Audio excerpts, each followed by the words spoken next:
नमस्ते मेरे प्यारे बच्चों। आज फाइनली हम कह सकते हैं कि वो दिन आ चुका है कि आप डेफिनेटली इस बात को बोल सकते हो कि कल सवेरे आपकी परीक्षा है।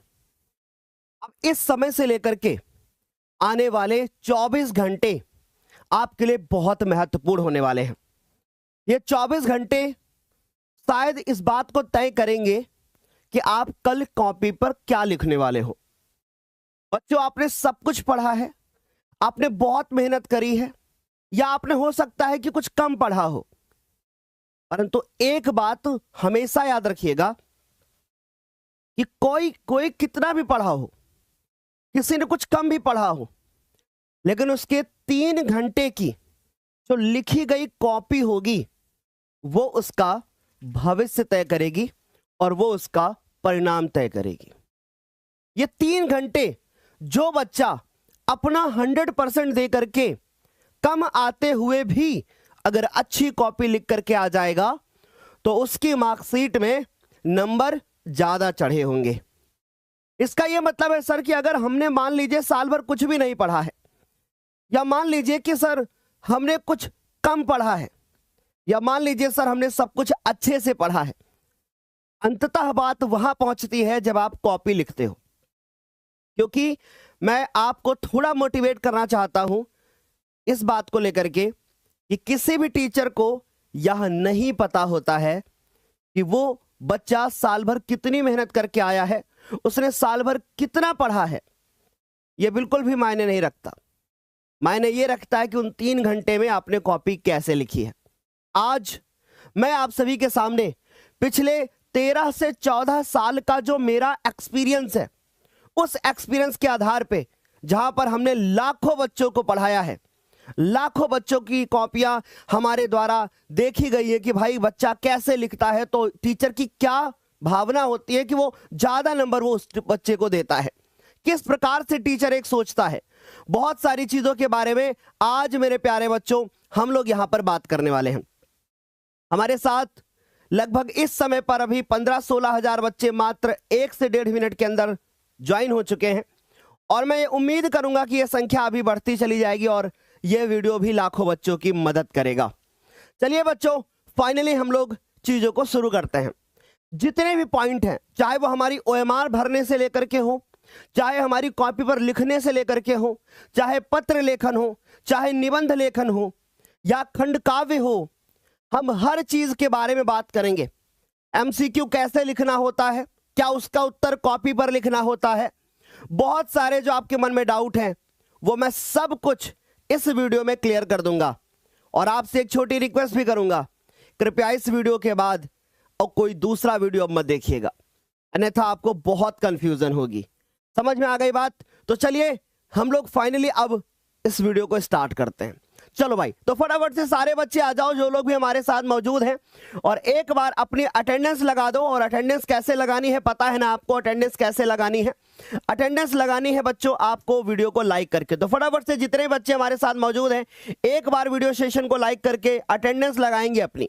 चलो बच्चों, जरा सबसे पहले हम बात करते हैं कि हमारी जो परीक्षा होगी यानी हिंदी की परीक्षा में, उसके बाद ओएमआर वगैरह सब भरने का तरीका बताऊंगा। तो बच्चों, जो हमारी हिंदी की परीक्षा होगी उसमें सबसे पहली चीज हमें ओएमआर भरना आना चाहिए, क्योंकि ओएमआर से ही 20 नंबर हमारे क्या होते हैं, तय होते हैं। मैं एक बार पुनः आपको ओएमआर भरना बता दूंगा कैसे भरी जाती है। उसके बाद आप गद्यांश और पद्यांश लिखने का एकदम सही तरीका, संदर्भ कैसे लिखना है, क्वेश्चन का नंबर कैसे डालना है, सब बता दूंगा मेरे बच्चों। ठीक। दूसरी चीज, निबंध आप जब लिख रहे होंगे तो कैसे लिख रहे होंगे, कितने पेज का लिख रहे होंगे। जब आप पत्र लिख रहे होंगे कहां पे लाइन छोड़नी है, कहां पे लाइन नहीं छोड़नी है, कब धन्यवाद लिखना है, कब धन्यवाद नहीं लिखना है, कहां पे नाम लिखना है या नहीं लिखना है, उन चीजों के बारे में बात करेंगे। फिर उसके बाद हम बात करेंगे कि खंड काव्य कितने पेज का लिखना है और कैसे लिखना है। फिर उसके बाद हम बात करेंगे कि जीवन परिचय, और साथ साथ में इंपॉर्टेंट क्वेश्चन भी आपके जो है क्लियर होते जाएंगे। और फिर आप जो श्लोक लिखते हो वहां पर कौन सी गलतियां नहीं करनी है कि आपके पूरे 2 नंबर आपको मिल जाएं। ओके बच्चों, फटाफट से रखें, शुरू करें चीजों को। चलो, तो सबसे पहला एक बच्चों का हमारे डाउट रहता है, और कल जब मैं वीडियो देख रहा था उत्तर प्रदेश सचिव जी का, तो उन्होंने भी एक बात बोली थी। उन्होंने कहा था कि किसी भी बच्चे को कॉपी के ऊपर पैसे नहीं रखने हैं। समझ में आ रही है बात? यानी कॉपी के अंदर किसी बच्चे को पैसे नहीं रखने। प्लीज इस बात को बहुत अच्छे से नोट कर लो। आपने अगर किसी से भी सुना हो कि कॉपी पे पैसे रखे जाते हैं तो बिल्कुल भी नहीं रखनी है, इस बात का विशेष ध्यान रखिएगा। ठीक, तो चलिए बच्चों फाइनली स्टार्ट करते हैं। उससे पहले बता दूं कि यह है हमारी हिंदी की वो क्लासेस जहां से आपका बोर्ड का पेपर बनने वाला है। तो भैया अगर इनमें से कोई क्लास छूटी है आपकी तो इस चैनल पे जाकर के क्लासेस पूरी कर लीजिएगा। शुरू करते हैं बच्चों। आपका जो OMR होगा वो देखने में कुछ आपको इस तरीके से दिखेगा, जैसे कि यहां पे आपको दिख रहा है। मैं थोड़ा सा फटाफट से पहले इसको जूम करके चीजों को लिखना शुरू करूंगा और मैं इसको भरना शुरू करूंगा। और बच्चों आपसे रिक्वेस्ट करूंगा कि अभी तक साल भर आपने बहुत जल्दबाजियां करी हैं, कृपया इस समय पर कोई भी जल्दबाजी मत करिएगा मेरे लाल, अन्यथा फिर आप अपने नंबर गवा दोगे। कोई जल्दबाजी नहीं, अब जो कर रहा हूं सुनते जाओ प्लीज। देखो जरा ध्यान से, हमने कहा कि board of high school and intermediate education, यहां पे हमारे पास एजुकेशन यूपी लिखा होगा। फिर उसके बाद हाई स्कूल पर जो है परीक्षा है आपकी और 2026 में आपका पेपर हो रहा है। जैसे मान लीजिए आप जिला कोड आपका मान लीजिए क्या है, मान लीजिए आप आगरा से हैं तो यहां पर आपको आगरा लिखा हुआ दिखेगा। फिर उसके बाद केंद्र कोड, तो सर क्या ये हमें अपने आप भरना होगा? नहीं, जो OMR मिलेगी उसमें ये आपका पहले से भरा हुआ होगा, तो आपको ये भरना नहीं है, पर जानकारी होनी चाहिए। OMR पर सबसे पहला काम जो हमारे प्यारे बच्चों को करना है, जैसे ही OMR मिलेगी, मेरे बच्चों बोर्ड में बहुत सारी गलतियां भी होती हैं और मैं क्षमा चाहता हूं सचिव जी कि मैं ऐसी बात बोल रहा हूं, लेकिन ऐसा होता है तो इसलिए मैं आप सारे बच्चों को सचेत करना चाहूंगा कि जब भी आपको OMR मिले अपना रोल नंबर जरूर चेक कर लेना। जो आपका रोल नंबर है वो जरूर चेक कर लीजिएगा, समझ गए? अब मैं एक बच्चे का एडमिट कार्ड देख रहा था, उसके एक एडमिट कार्ड की तरफ लिखा हुआ था क्रमांक और दूसरी तरफ लिखा हुआ था अनुक्रमांक। तो बच्चों जो ये क्रमांक लिखा होता है ये रोल नंबर आपका नहीं होता है, इस बात को ध्यान रखना। आपका रोल नंबर ये आपका जो अनुक्रमांक होता है वही होता है, समझ गए? तो इसलिए अनुक्रमांक यहां पर आपको भरना है। ओके चलो, तो आई होप ये बातें बढ़िया से क्लियर हो रही होंगी। अब मैं बच्चों आगे चलता हूं और बच्चों अब यहां पर आता हूं, जरा गौर से देखो। अब हमारा काम यहां पर शुरू होगा। बच्चों सबसे पहली बात आपको यहां पर देखना है, तो पहला अक्षर और दूसरा अक्षर। सर ये पहला अक्षर दूसरा अक्षर क्या होता है, क्या आप मुझे बताओगे? चलो, तो जैसे मान लो ये आपका बोर्ड का पेपर है और यही बोर्ड का पेपर कल आपको मिलने वाला है, ठीक? तो जो आप इस बोर्ड के पेपर को देखोगे तो आप जरा पास से इसको देखो, यहां पर आप देखोगे तो एक कोड पड़ा हुआ है 901 लिखा हुआ है, देखो, और यहां पर पड़ा हुआ है 801 HD। तो जब आप बोर्ड का पेपर देने के जाओगे तो ये वाला कोड आपका नहीं होगा, बल्कि ये वाला कोड आपका होगा 801 HD। सर कब, जब हम बोर्ड का पेपर देने जाएंगे जरूरी है नहीं है कि हमें HD ही मिले, यहां पर बदला हुआ भी हो सकता है। तो बच्चों हमने देखा कि भैया 801 HD, तो भैया यहां पे हमने लिखा H, और कौन से पेन से लिखना है ये काम आपको नीले या काले किसी एक पेन से करना है। तो चलिए मैं इसको काले पेन से करता हूं, तो ये हमने H लिखा और बच्चों यहां पर हम D लिखेंगे। गलती मत करना, नहीं नंबर चले जाएंगे बेटा। तो बच्चों H यहां पे हम क्या लिखेंगे, ये हमारे पास H यहां पर हो जाएगा, तो हमने H को कर दिया गोला ऐसे, और फिर उसके बाद यहां पर आए तो हमने देखा ABCD, हमने D को क्या कर दिया, गोला काला कर दिया। आई होप ये बातें बढ़िया से आपको क्लियर समझ में आ रही होंगी, ये गलती प्लीज मत करना, ठीक? और मैं टेंशन मत लो, हिंदी जैसे पूरा होगा SST पढ़ाना शुरू कर देंगे, SST होगा इंग्लिश पढ़ाना शुरू कर देंगे, सब कुछ बेहतर चलेगा आपका। ओके यहां तक सारे बच्चों को क्लियर? अब यहां पे है आलेखन भाग और प्रावधिक भाग, यहां से आपका कोई मतलब नहीं है, ठीक? कल हिंदी के पेपर में यहां से कोई भी मतलब नहीं है, आपको कुछ नहीं करना है। उसके नीचे संगीत वादन, यहां पर भी आपको कुछ नहीं करना है। दूसरी चीज, अब यहां हमें हस्ताक्षर करना है।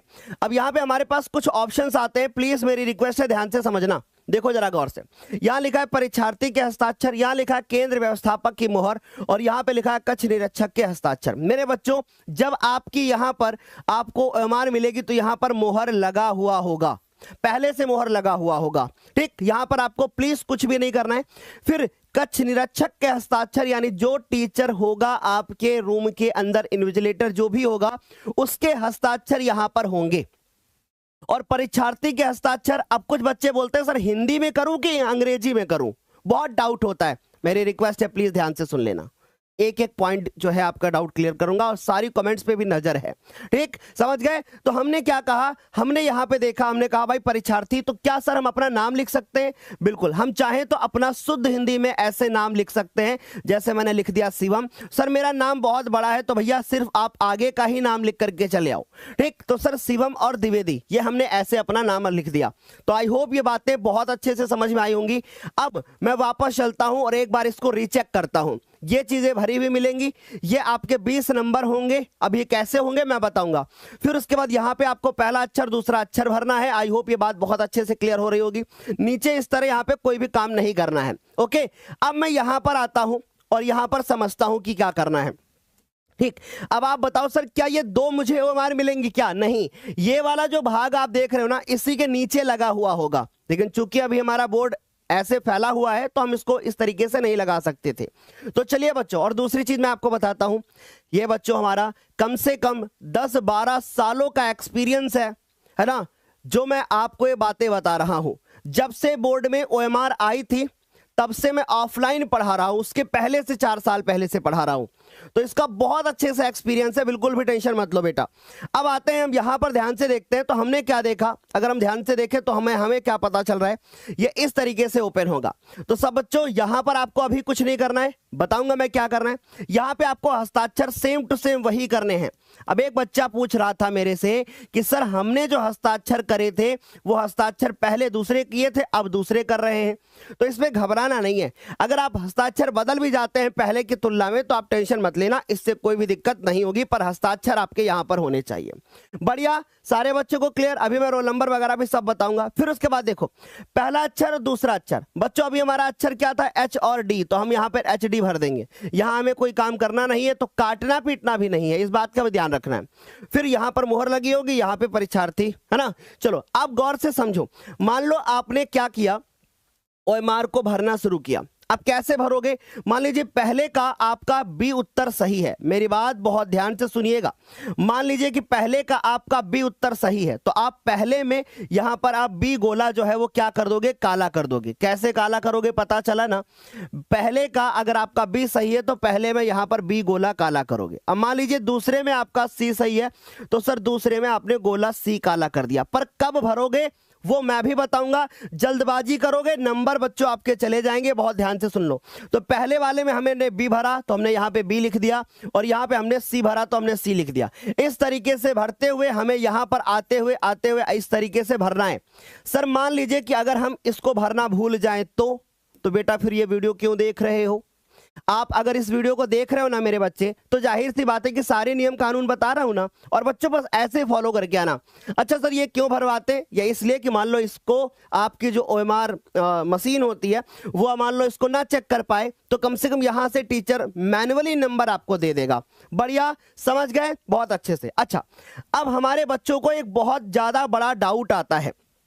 क्या डाउट आता है कि सर अभी तो एच डी है, मान लीजिए कि हमारे 3 कोड हो जाएं, यानी अब हमारा जो कोड हो अंग्रेजी के 3 हमारे अक्षर हो जाएं, यानी 3 अक्षर का कोड होगा, तब क्या करेंगे? अब तो बड़ी प्रॉब्लम हो गई कि अगर 3 अक्षर का कोड होगा तो हम क्या करेंगे। अगर 3 अक्षर का कोड होता है तो आप शुरुआती 2 अक्षर भर के आओगे। क्या कहा मैंने? अगर 3 अक्षर का कोड होगा तो शुरुआती 2 अक्षर भर के आओगे।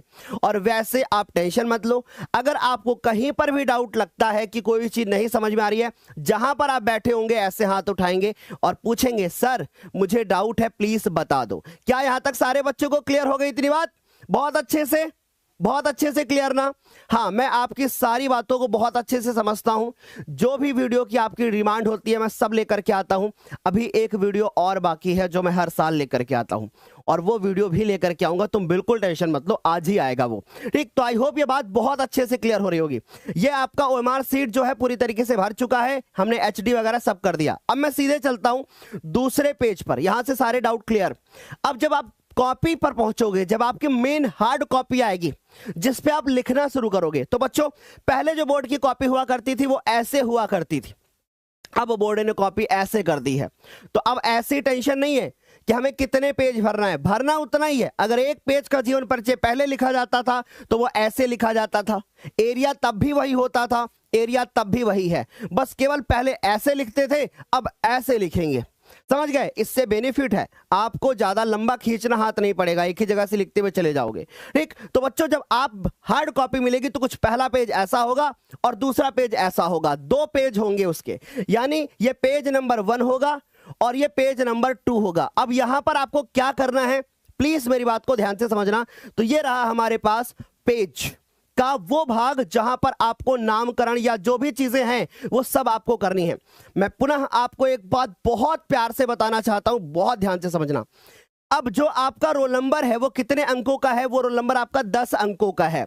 कितने अंकों का रोल नंबर है? 10 अंकों का रोल नंबर है। बढ़िया।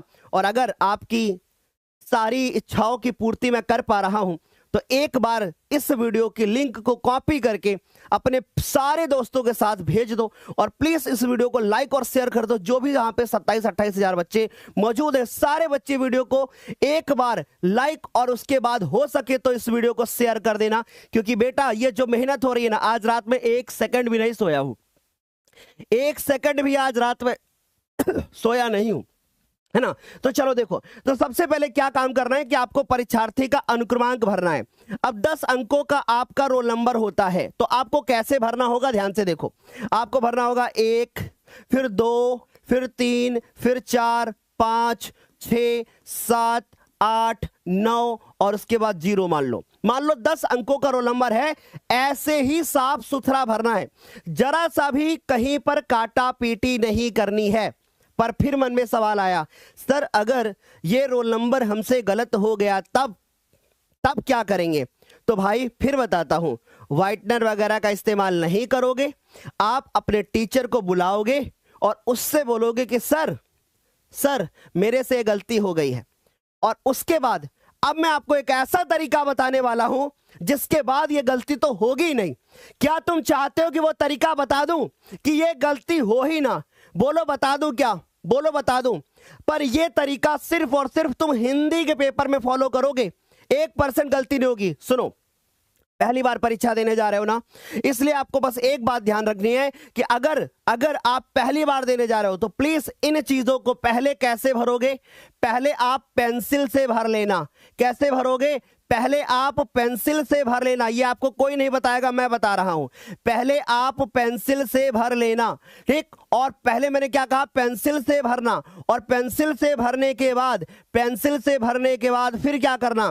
फिर उसके बाद उसके ऊपर जैसे छोटे बच्चे पेन नहीं फिरा देते वैसे पेन फिरा देना, यानी उसके बाद मिटा देना उसको, ठीक। उसके बाद क्या करना? चेक कर लेना और चेक करने के बाद उसके ऊपर क्या करना? पेन चला देना और फिर उसके बाद मिटा देना और मिटा करके फिर आपका पेन बचेगा, पेंसिल वाला साफ हो जाएगा। बोलो क्लियर हो गई बात? अगर आपको लगता है कि भाई डर लग रहा है, हम पहली बार लिख रहे हैं, कोई गलती ना हो जाए, तो ये काम आप कर सकते हो। ओके, अच्छा दूसरी चीज, अब पॉइंट आता है कि परीक्षार्थी का अनुक्रमांक, और मैं बहुत प्यार से इसीलिए बता रहा हूं ताकि एक एक पॉइंट क्लियर हो, सारे डाउट्स क्लियर हो बच्चों, समझ गए? तो चलो गौर से देखो मैंने क्या कहा कि परीक्षार्थी का अनुक्रमांक। और हां, याद रखिएगा कि कल सुबह 3 बजे सारे बच्चों को लाइव रहना है। कल सुबह 3 बजे यहां पर बोर्ड का पेपर आपको पूरा हल कराया जाएगा। डिट्टो आपको बोर्ड का पेपर, हो सकता है कि आपको बोर्ड की जब पेपर देने जाओ तो वहां पर मिल जाए। दूसरी चीज, आज सुबह 10 बजे आपकी प्यारी दिव्यांशी मैम एक मैराथन क्लास आपको लेकर के देने वाली है। 10 बजे क्लास होगी, दूसरी क्लास 3 बजे होगी और फिर उसके बाद अगली एक और क्लास होगी। वो सब आज अभी आपको जानकारी देंगे हम। तो बच्चों, परीक्षार्थी का अनुक्रमांक उसी काले पेन का इस्तेमाल करना है। ऐसे नंबर नहीं भरना है कि इकाई, दहाई, सैकड़ा, हजार, 10,000, लाख, 10 लाख, करोड़, 10 करोड़, अरब। ऐसे अगर भरने लगे कि 1 अरब, ऐसे भरने लगे कि 1 अरब 23 करोड़, तो भैया अगर ऐसे भरोगे तो भरता ही चला जाएगा। तो किसी बच्चे को ऐसे नहीं भरना है। तो अब क्या करना है? देखो, अब आपको क्या करना है? अब आपको ऐसे भरना है 1, फिर उसके बाद कॉमा लगाना है, फिर लिखना है 2, फिर आपको 3 और लिख करके कम से कम अपने रोल नंबर को 4 बार प्रैक्टिस कर लो कि पता चला लिखने को आ गया 29, अब तुम 29 ही नहीं लिख पा रहे हो, लिखने को आ गया 36, अब 36 ही नहीं लिख पा रहे हो, है ना। तो ऐसे में दिक्कत होगी। मान लो 29 36 नहीं आएगा, लेकिन 1 2 3 4 कम से कम आना चाहिए। ठीक, समझ गए। तो 1 2, इसलिए मैं सारे अक्षर ही लिख दिया हूं बच्चों। देखो 1 2 3, फिर उसके बाद 4, क्योंकि इसके अलावा तो कुछ हो ही नहीं सकता तुम्हारा, है ना। फिर उसके बाद आ गया 5, 29 36 तो आएगा ही नहीं, 5। उसके बाद देखो 6 कैसे लिखा जाता है, ऐसे लिखोगे। फिर उसके बाद क्या लिखोगे, 7, मैं सारे अक्षर लिख करके बता रहा हूं। फिर उसके बाद क्या लिखोगे, 8। अब मान लो सर यहां पर हमारी कॉपी का आगे काम खत्म, कॉमा लगाओगे ऐसे, फिर यहां नीचे आ जाओगे, फिर लिखोगे 9। कुछ बच्चे 9 ऐसे लिख देते हैं, 9 ऐसे नहीं लिखना है, बल्कि कैसे लिखना है, ऐसे 9। और फिर उसके बाद आपको 10 तो मिलेगा नहीं, तो यहां पे क्या मिलेगा, 0। 0 नहीं लिखना है, क्या लिखना है, 0 लिखना है। बोलो क्या यहां तक सारे बच्चों को समझ में आ गया?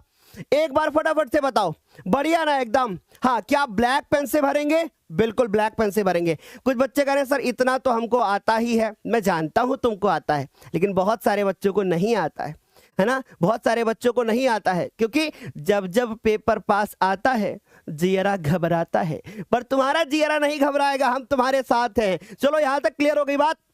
अच्छा, अब विषय में, अब मान लीजिए आपका प्रश्न पत्र किसका पेपर देने जा रहे हो आप, हिंदी। तो बच्चों हिंदी को देखो, साफ साफ हमने क्या लिखा, हिंदी, समझ गए। फिर क्या लिखा है, प्रश्न पत्र। फिर लिखा है कि प्रश्न पत्र पर अंकित संकेतांक। समझ में आ रही बात? तो इसको कैसे भरना है समझिएगा। अब प्रश्न पत्र भरना है, तो प्रश्न पत्र में आपको लिखना है केवल। ठीक, क्या लिखना है, केवल लिखना है। समझ में आ रही है बात? बहुत अच्छे से। अब दूसरी चीज, प्रश्न पत्र पर अंकित संकेतांक। अब यहां पर ध्यान दो। अब मैं यहां पर आया और मैंने देखा कि भैया यहां पर लिखा हुआ है 801 HD। क्या लिखा है, 801 HD, यही तो लिखा है ना। इसी 801 HD को वहां लिखना है भैया, पर ये वाला नंबर नहीं डालोगे जो 901 लिखा है, ये नंबर नहीं डालोगे, आपको 801 HD डालना है। बोलो क्लियर हो गई इतनी बात? तो सर यहां पे हमें डालना है 801 HD, तो 801 और ब्रैकेट में हमें लिखना होगा HD। ऐसे करके भरोगे। बोलो क्लियर यहां तक इतनी बात? बहुत अच्छे से, गलती तो नहीं करोगे ना?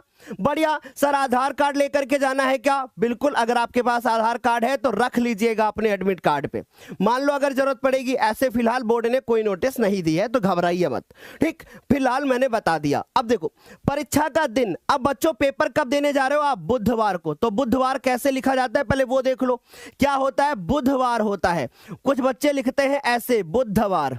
बुध नहीं होता है, बल्कि क्या होता है, बुध होता है। तो सर बुधवार ऐसे लिखोगे, बहुत ध्यान से देख लो, बुधवार ऐसे लिखोगे। समझ में आ रही बात? कैसे लिखोगे बुधवार? जिस तरीके से मैंने लिख करके बताया, बुधवार। ओके, क्लियर हो गई इतनी बात? या जिस दिन भी पेपर होगा वो आप लिखोगे। तो यहां पे परीक्षा का दिन लिखना था, परीक्षा की तिथि लिखनी है। अब आप कब पेपर देने जा रहे हो? 18 तारीख को। तो देखो आपको लिखना है 18, फिर उसके बाद डैश लगाना है, फिर फरवरी लिखना है तो सर 2 लिख देना है, फिर उसके बाद सर लिख देना है 2025। यहां तक समझ में आया? अच्छा, फिर देखो लिखा है एवं, लिखा है ना, एवं लिखा है ना, तो आप अभी यहां पर क्या लिख दोगे, एवं ही लिख दोगे। अगर वहां तथा लिखा हुआ मिलता है तो तथा लिख देना, एवं लिखा हुआ मिलता है एवं लिख देना। पाली, अब बच्चों जितने भी आपके बोर्ड के पेपर हैं वो सारे के सारे प्रथम पाली पर हैं, तो हम क्या लिख देंगे, एवं लगा करके हम लिख देंगे प्रथम। बोलिए क्या समझ गए इतनी बात को सारे बच्चे? क्लियर यहां तक? तो हमने क्या लिखा, प्रथम। चाहो तो आप ऐसे लिख सकते हो कि प्रथम पाली, या चाहो तो सिर्फ प्रथम ही लिख करके आओगे तो भी कोई दिक्कत नहीं है। बढ़िया। अब आते हैं, बात करते हैं केंद्र के नाम पर। यहां कंफ्यूजन है, अब तुम्हारे पास ये कंफ्यूजन है कि सर अब मैं केंद्र का नाम लिखूं या मैं जिस इस विद्यालय में जाता हूं उसका नाम लिखूं। तो बच्चों मैं आपको दिखाता हूं, मेरी बात को बहुत ध्यान से देखना। ठीक, बहुत ध्यान से देखना। मेरे पास एक एडमिट कार्ड है, ठीक है, मेरे पास एक एडमिट कार्ड है और मैं इस एडमिट कार्ड को डाउनलोड कर लेता हूं। ठीक, और ये देखो यहां पर मेरे पास इस तरीके से एडमिट कार्ड, शायद नहीं दिख रहा होगा आपको, मैं आपको बताता हूं। यहां पर आप जब जाओगे तो आपको यहां पर केंद्र का नाम लिखा हुआ दिखेगा। ठीक, और केंद्र का नाम कहां पर मिलेगा, जो रोल नंबर 10 वाला है। ठीक, रोल नंबर 10 मतलब जहां पर आप 10वें वाला पत्र देखते हो ना, वहां पर लिखा है। तो वहां पर साफ साफ लिखा होगा, मैं आपको बताता हूं, साफ साफ लिखा होगा आपके एडमिट कार्ड पर, जो जहां पर अनुक्रमांक लिखा होता है उसी पर लिखा होगा। आप देखोगे लिखा होगा परीक्षा केंद्र का नाम। क्या लिखा होगा, परीक्षा केंद्र का नाम, यही चीज छपी होगी। तो बच्चों जिस विद्यालय में आप पढ़ रहे हैं ना, उस विद्यालय में अगर सेंटर गया है, जिस विद्यालय में आप पढ़ रहे हैं ना, अगर उसी विद्यालय में सेंटर गया हुआ है, तो फिर आपको एक काम करना है। क्या काम करना है? उसी विद्यालय का नाम लिखना है। लेकिन अगर मान लीजिए कि आपका सेंटर किसी दूसरे विद्यालय में गया है, तो फिर उसके बाद आपको क्या करना होगा? अगर दूसरे विद्यालय में गया है तो आपको क्या करना होगा बच्चों? तो आपको वहां के केंद्र का नाम लिख करके आना है। समझ गए?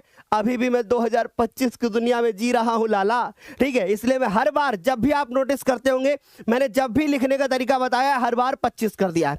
मुझे याद नहीं रहता है, मैं भूल जाता हूं कि अच्छा इस चैनल पे 24 लाख बच्चे हैं, मैं तो 2,40,000 बोल देता हूं कभी कभी, ठीक है? तो उसकी तुम टेंशन मत लेना, तुम वहां पर 26 ही लिख करके आना। चलो, तो मान लीजिए आपका केंद्र का नाम है क्या? नवजीवन। कैसे लिखोगे? नवजीवन इंटर कॉलेज, जो आपका उसमें छपा हुआ होगा वही करोगे। अगर यहां पर मान लो नवजीवन को मैं ऐसे लिख दूं, नव ऐसे लिख दूं, जीवन, फिर उसके बाद इंटर, फिर ऐसे लिख दूं कॉलेज, तो क्या ऐसे काम नहीं चलेगा? ऐसे लिखोगे ना तो भी इससे तुम्हारे किसी नंबर पर फर्क नहीं पड़ने वाला है, तुम टेंशन मत लो। समझ गए? लेकिन फिर भी कोशिश करो जो हिंदी में लिखा हो, जैसे लिखा हो वैसे लिखो। तो नवजीवन इंटर कॉलेज, नवजीवन इंटर कॉलेज। अब मान लीजिए कहां पर है, पूरा एड्रेस भी दिया होगा, तो आप वहां पर लिख दोगे कि मोहनलालगंज। क्या लिखोगे? मोहनलालगंज। यहां तक सारे बच्चों को क्लियर हो गई होगी बातें। तो जिस तरीके से आपको लिखा हुआ दिखेगा वैसे ही आप भर के चले आओगे। बोलो क्लियर? बढ़िया, एकदम सारे बच्चों को समझ में आ गया। सर हिंदी में लिखे कि इंग्लिश में?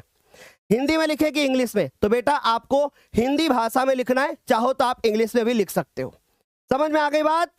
बढ़िया। हाँ, अब दूसरी चीज, कॉपी पर किसी प्रकार से आपको नामकरण नहीं करना है।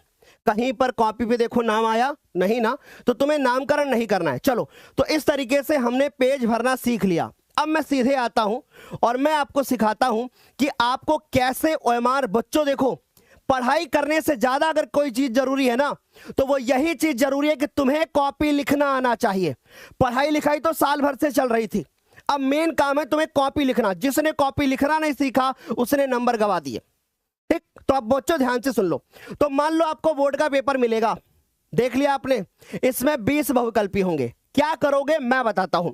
आपके पास 3 चीजें मिलेंगी आपको, बोर्ड की तरफ से आपको 3 चीजें मिलेंगी जब आप पेपर देने के लिए जाओगे। पहला, दूसरा और तीसरा, 3 चीजें। अब वो 3 चीजें कौन सी होंगी?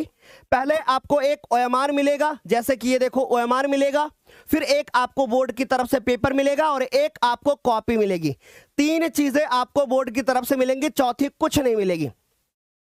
अब कुछ बच्चे बोलते हैं सर क्या हम बाहर से सादा कागज ले जा सकते हैं? सादा कागज, एक छोटी सी पर्ची भी नहीं ले जा सकते हो। समझ गए? और हमने इसके ऊपर वीडियो बनाया था जिसमें हमने सारे नियम कानून बताए थे, परसों वीडियो बनाया है, प्लीज उसको बोर्ड पेपर में जाने से पहले देख लीजिएगा। ठीक, तो बच्चों 3 चीजें मिलेंगी। यहां तक चीजें क्लियर हो गई? अब सुनो क्या करोगे।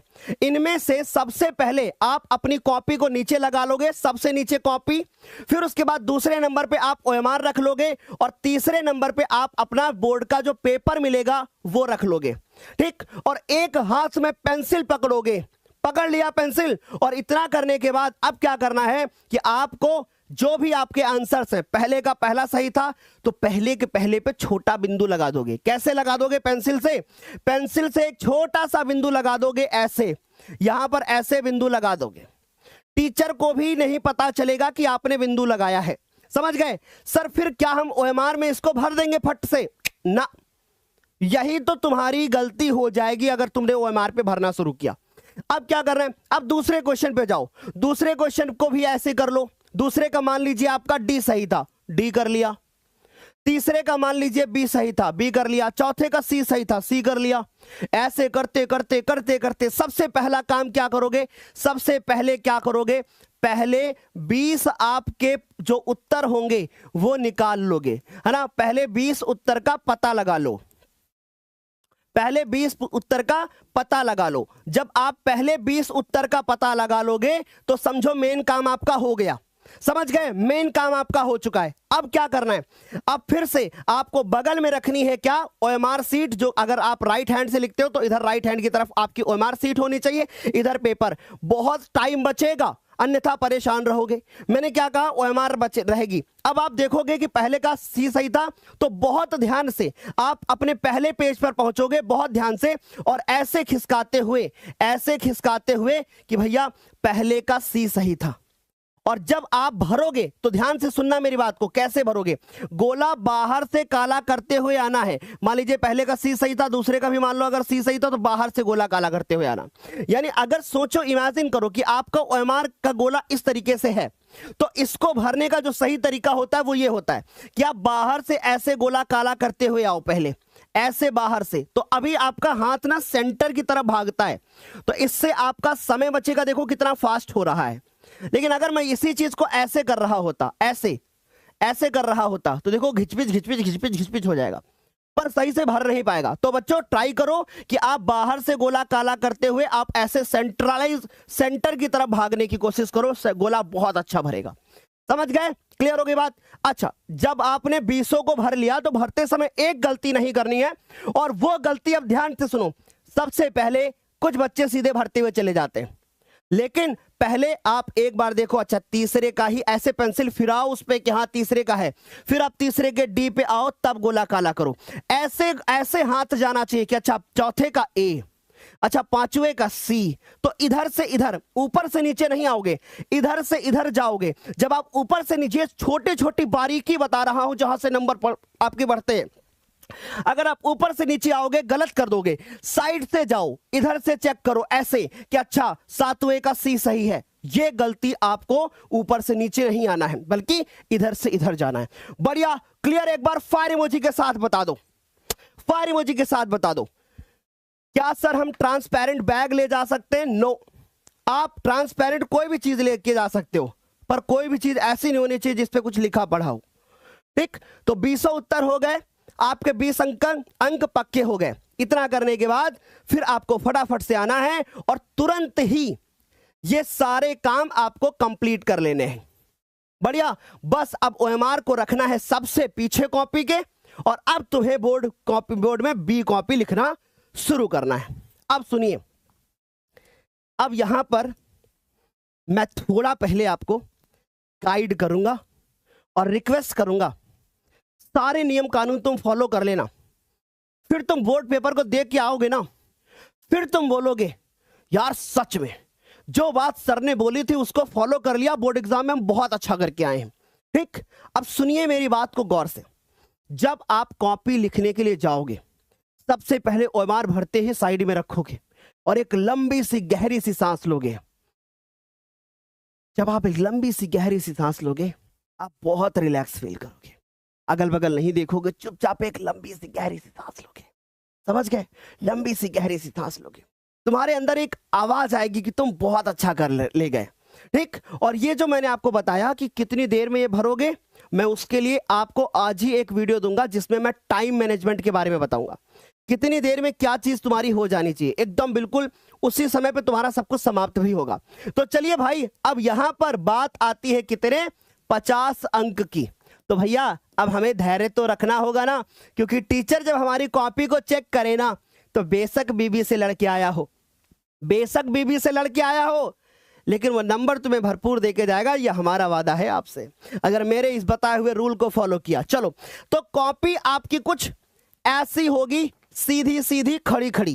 ठीक, लेकिन मैं ऐसा मान के चलता हूं कि ये कॉपी सीधी ऐसी ही है। ठीक, आप इमेजिन करो कि ये नीचे जगह खाली है, कॉपी तुम्हारी ऐसी ही है, ऐसा इमेजिन करते हुए चलो।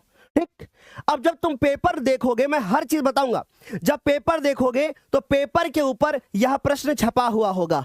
तो क्या हमें कॉपी में ऐसे ही छाप के आना है क्या? ना भैया, ये काम आपको कॉपी पर नहीं करना है, ये काम आपका पेपर पर होगा, ये काम कॉपी पर नहीं करना है।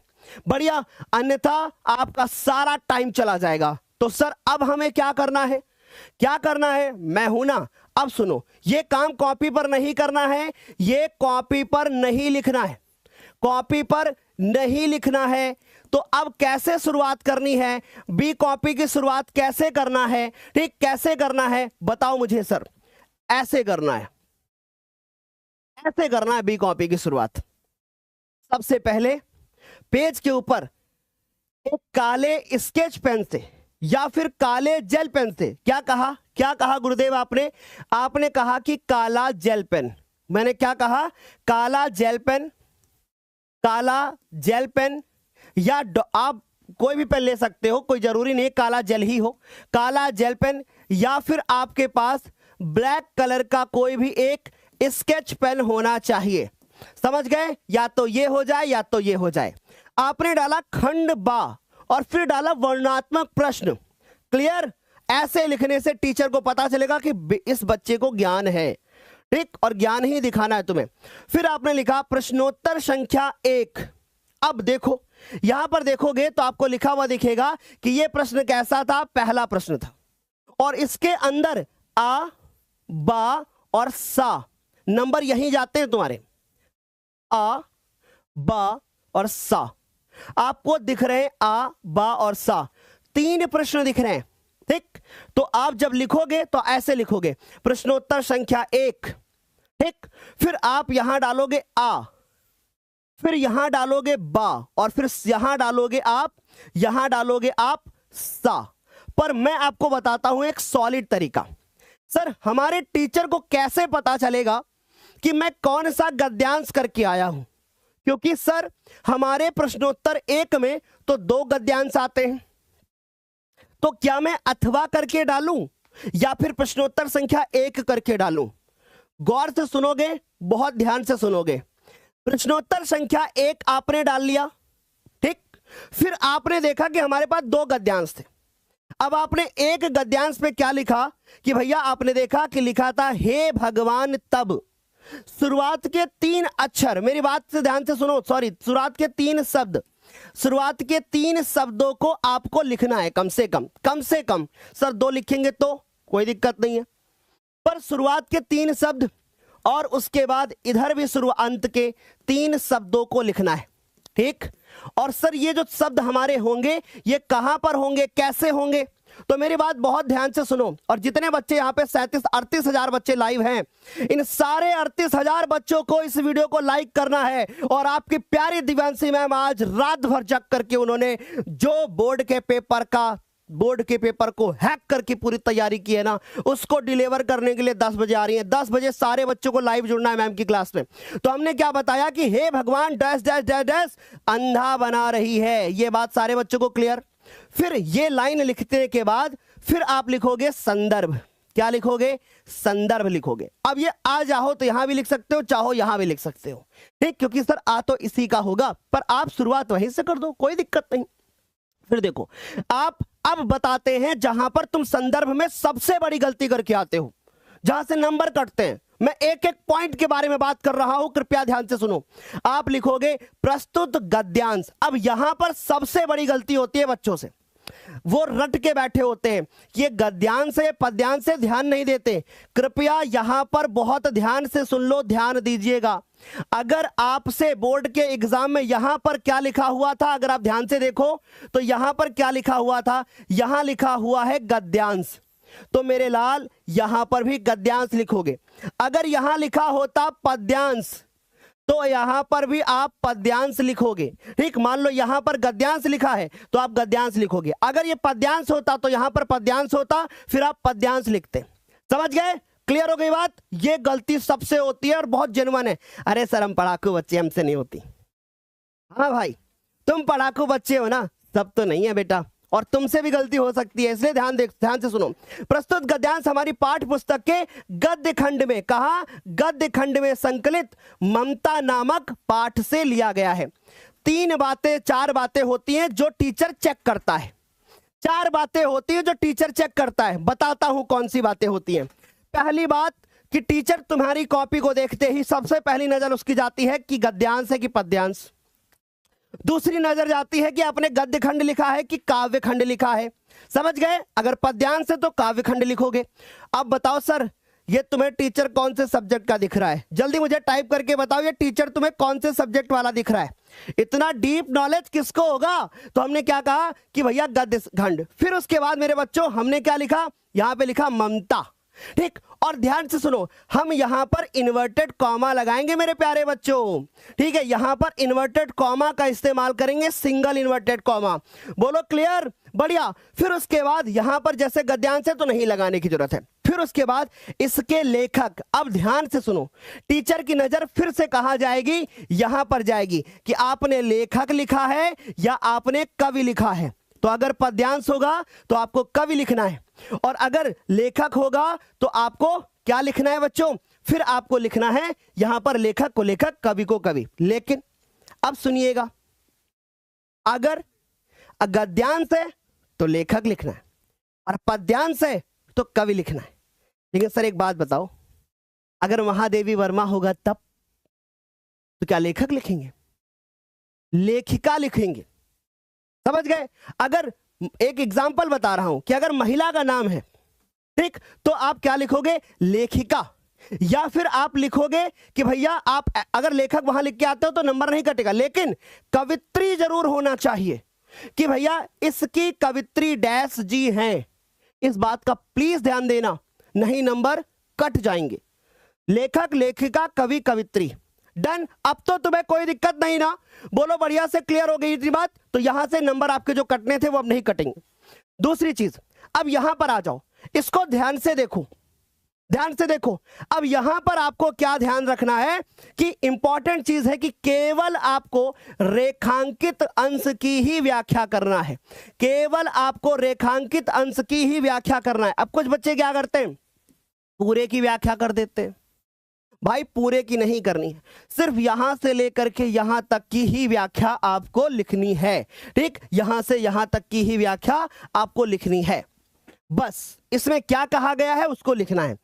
सर मान लीजिए एक दो लाइन अगर मैंने उसकी भी लिख दी जो हमसे नहीं पूछा गया है, हमने केवल सार बनाने के चक्कर में कर दिया, कोई दिक्कत नहीं, कोई दिक्कत नहीं, लिख सकते हो, कम नहीं होना चाहिए, ज्यादा हो जाए चलेगा। ठीक, तो आई होप ये बात बढ़िया से क्लियर। लिखते हुए गए, आपने जहां पर देखा कि पैसेज को चेंज करने की आवश्यकता है वहां पर पैसेज को चेंज कर दिया। ठीक, फिर आए आपने सा लिख करके तीसरे उत्तर का जवाब दिया। जब पहला क्वेश्चन पूरा हो जाएगा फिर आप एक पेन उठाओगे और पटरी उठाओगे, लाइन खींचोगे। अगर ऐसा किया वहीं पे आके गाल के नीचे चटकना मारूंगा। समझ गए? सर नहीं ऐसा मत करना। भाई सुनो मेरी बात, ऐसा नहीं करना है। अब आप सीधे दूसरे क्वेश्चन पे जाओ, टाइम वेस्ट मत करो लाइन खींच के। लाइन खींचने के नंबर नहीं मिलते, लिखने के मिलते हैं। जब आखिरी में तुम्हारा समय बचेगा तब लाइन खींच लेना। समझ गए? तब लाइन खींच लेना। ये लड़कियों मैं आपसे कह रहा हूं, बहुत कॉपी सजाई हो ना साल भर, अब कॉपी नहीं सजाना है, लिख के आना है। समझ गए? तो सर अब मान लो हमारा जब पूरा पेपर हो जाएगा उसके बाद हमें क्या करना होगा, ऐसे लाइन खींचते हुए आना होगा। मैं देखो इतनी सारी बातें, गूढ़ बातें आपको बता रहा हूं, इनको ध्यान से सुन लो। अब सर बड़ा सवाल ये आता है कि पहला सवाल पूरा है, दूसरे सवाल को क्या मैं यहीं से शुरू करूं या मैं नए पेज से शुरू करूं? ये प्रॉब्लम है। मन में सवाल आता है ना, और मैं तुम्हारी तरीके से सोच के सारे डाउट क्लियर कर रहा हूं कि नहीं बताओ? तुम्हारे मन में जो सवाल आ रहे हैं मैं वही चीजें कर रहा हूं ना, सारे डाउट्स। सर बच्चों के और जो डाउट्स हो वो आप मुझे फटक से बताना, मैं आगे ले लूंगा। ठीक, पर आगे वाले मत बताना सर, ये लोग आगे आगे पूछते हैं। समझ गए? तो अब सुनो मेरी बात, अगर आपके यहां पर नीचे 3 लाइन बचती हैं तो इसको यही छोड़ दोगे, एक लाइन छोड़ के ऐसे लाइन खींच दोगे, अब सिर्फ तुम्हारी 2 लाइन बचेंगी। लेकिन अगर 3-4 लाइन से ज्यादा है, तुम्हें लगता है कि अब मैं दूसरे क्वेश्चन की शुरुआत करूंगा तो 1-2 लाइन भी हमारी इसमें नहीं हो पाएंगी, तब तुम्हें क्या करना है, नए पेज से शुरुआत करना है। समझ गए? यानी अगर 2-3 लाइन बचती है तो छोड़ोगे और अगला काम नए पेज से करोगे। समझ गए? क्लियर हो गई इतनी बात? अब सुनो मेरी बात बहुत ध्यान से, इतनी बातें अगर क्लियर हो गई हैं तो अब यहां पर मुझे एक चीज बहुत अच्छे से याद आई तो मैं बताता हूं। ये चीज हमेशा नोट रखना कि जो आप पत्र लिखोगे, ये बात नोट कर लो, पत्र हमेशा आपको नए पेज से लिखना है। पता चला आगे मैं भूल जाऊं ना, दिमाग में रहे, तो हम आपको पहले से ही बता दे रहे हैं कि पत्र को आपको हमेशा नए पेज से ही लिखना है, नया पेज से ही पत्र की शुरुआत करनी है। कैसे करना, मैं हूं ना, क्यों टेंशन लेते हो? ठीक, तो सर दो गद्यांश में एक करना होता है, गद्यांश भी अब ऐसे करेंगे और पद्यांश भी ऐसे करेंगे, चाहे हमारे अनिवार्य संस्कृत के हो चाहे किसी के भी हो। यानी सर शुरुआती 4 क्वेश्चन करने का सेम टू सेम यही तरीका होगा। जब हम केवल संस्कृत के कर रहे होंगे तो सर हम ऐसे संदर्भ लिख रहे होंगे, ऐसे लाइन लिख रहे होंगे, यहां व्याख्या की जगह पे अनुवाद लिख रहे होंगे, यहां व्याख्या की जगह अनुवाद लिख रहे होंगे जब हम संस्कृत का सवाल कर रहे होंगे, यानी दूसरा और तीसरा कर रहे होंगे। समझ गए? चलो, तो यहां तक सारे बच्चों को क्लियर। अब मैं बताता हूं जीवन परिचय कैसे लिखना है, क्योंकि बच्चों आप जानते हो कि जीवन परिचय आपको बोर्ड के एग्जाम में 10 अंक दिलाते हैं। यह बात सारे बच्चों को बहुत अच्छे से समझ में आती है। 10 अंक कैसे लिखना है वो मैं बताता हूं, सुनो। अब आपकी बोर्ड की कॉपी होगी, कैसी कॉपी मिलेगी बोर्ड की?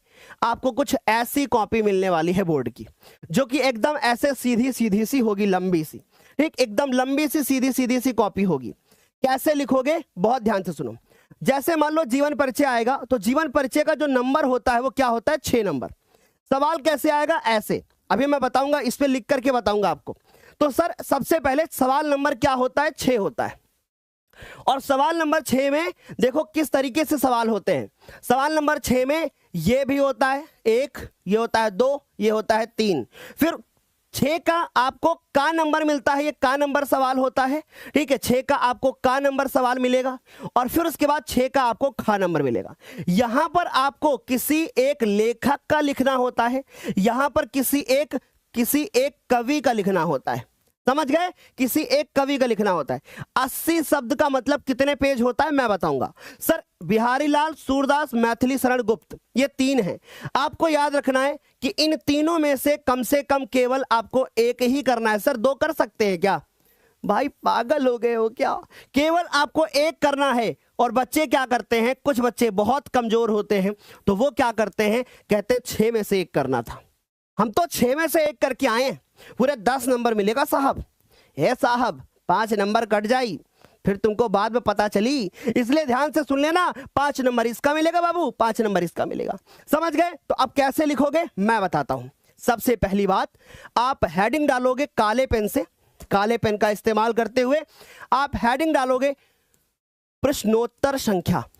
आज तो सर आज मैं रात में सोया ही नहीं, और जब मैं रात में आज सोया ही नहीं तो आज मेरे को बहुत एनर्जी मिल रही है ना। कल मैं जब इन लोगों को क्या पढ़ा रहा था, बच्चों क्या पढ़ाया था कल हमने आपको? जीवन परिचय। तो वहां जीवन परिचय में एक जगह पे भैया 1478 लिखा था, हम उसको पढ़ के 1878 कर गए। भाई जो बच्चों ने कमेंट किया है ना, हम तो दंग रह गए। तो सर प्रश्नोत्तर संख्या आपने लिखा 6, ऐसे लिख दिया आपने कि प्रश्नोत्तर संख्या, फिर यहां लिख दिया 6, लिख दिया आपने प्रश्नोत्तर संख्या। अब दूसरी चीज, यहां पर आपको एक लाल वाली लाइन मिलेगी, ऐसे लाल कलर की ऐसे एक लाइन लिखी होगी, बनी होगी मतलब। फिर आप यहां डालोगे का, ठीक, ऐसे डालोगे का। समझ गए? और फिर प्लीज बहुत ध्यान से सुन लो, आपका डालते ही लिखोगे लेखक का जीवन परिचय। देखो कैसे, लेखक का जीवन परिचय, लेखक का जीवन परिचय। तो ऐसे करके लिखोगे कि लेखक का जीवन परिचय। बोलो क्लियर हो गई यहां तक कितनी बात? जीवन परिचय, ठीक। ये बात सारे बच्चों को क्लियर ना? बोलो एक बार समझ में आई ये बात? तो लेखक का आपसे क्या बोल के दिया गया कि भैया जीवन परिचय, तो इस तरीके से लिखोगे कि लेखक का जीवन परिचय। अब सर इतना लिखने के बाद हम एक ब्लैक पेन से ऐसे अंडरलाइन कर देंगे, ठीक। और फिर उसके बाद हम जिसका भी कर रहे होंगे, जैसे मान लीजिए हमने किया किसका, रामधारी सिंह दिनकर जी का, तो आप क्या डालोगे, यहां पर डालोगे रामधारी सिंह दिनकर, ऐसे डालोगे राम, काले पेन से डालोगे रामधारी सिंह, और बीच में डालोगे एकदम रामधारी सिंह दिनकर। बेटा ऐसे कॉपी लिख करके आओगे, तुम्हें पूरे नंबर मिलेंगे, रामधारी सिंह दिनकर। अब दूसरी चीज सुनो, जब रामधारी सिंह दिनकर जी यहां लिखा हुआ था, तो सर आपने देखा कि रामधारी सिंह दिनकर में यहां पर आपके 2 इन्वर्टेड कॉमा भी दिख रहे हैं। तो प्लीज मेरी रिक्वेस्ट है, ध्यान से सुनना, आप भी इन्वर्टेड कॉमा लगाओगे, यानी जैसे लिखा है वैसे लगाओगे। समझ गए? बढ़िया। सर उसके बाद फिर इतना करने के बाद लाइन खींचना होगा। लाइन खींचने के बाद यहां पर आपको एक बॉक्स बनाना होगा, साइड में ऐसे एक बॉक्स बनाना होगा, ठीक, ऐसे बॉक्स बनाना होगा। और फिर उसके बाद ऐसे यहां से लिखना शुरू करना है। मान लो आपको ऐसे लिखना है, फिर आपको ऐसे लिखना है, फिर आपको ऐसे लिखना है सर, फिर आपको ऐसे लिखना है, फिर आपको ऐसे लिखना है। सर कितने पेज लिखना है? तो बेटा सिर्फ आपको एक पेज लिखना है, सिर्फ एक पेज। फिर मेरी बात सुन लो ध्यान से, एक पेज काफी होगा। लेकिन मेरी बात फिर सुनो, आपने देखा होगा बहुत सारे बच्चे क्या सीख लेते हैं कि लेखक के जीवन परिचय में साहित्यिक परिचय, भाषा शैली। मेरे बच्चों, साहित्यिक परिचय, भाषा शैली, ये सब कक्षा 10 के बच्चों को नहीं लिखना होता है। साधारण जैसे निबंध हमारा जो जीवन परिचय होता है वैसे लिखना है। और भाई कैसे कितना लिखना है मैं बताता हूं, ठीक? तो यहां तक ऐसे लिखोगे, ऐसे ही लिखोगे। फिर अब का एक पेज में हो जाएगा। दूसरे पेज में जब जाओगे तो दूसरे पेज में ये हेडिंग नहीं पड़ेगी, ठीक? ये हेडिंग नहीं पड़ेगी। दूसरे पेज में आपकी हेडिंग पड़ेगी खा, और यहां लिखोगे कवि का जीवन परिचय।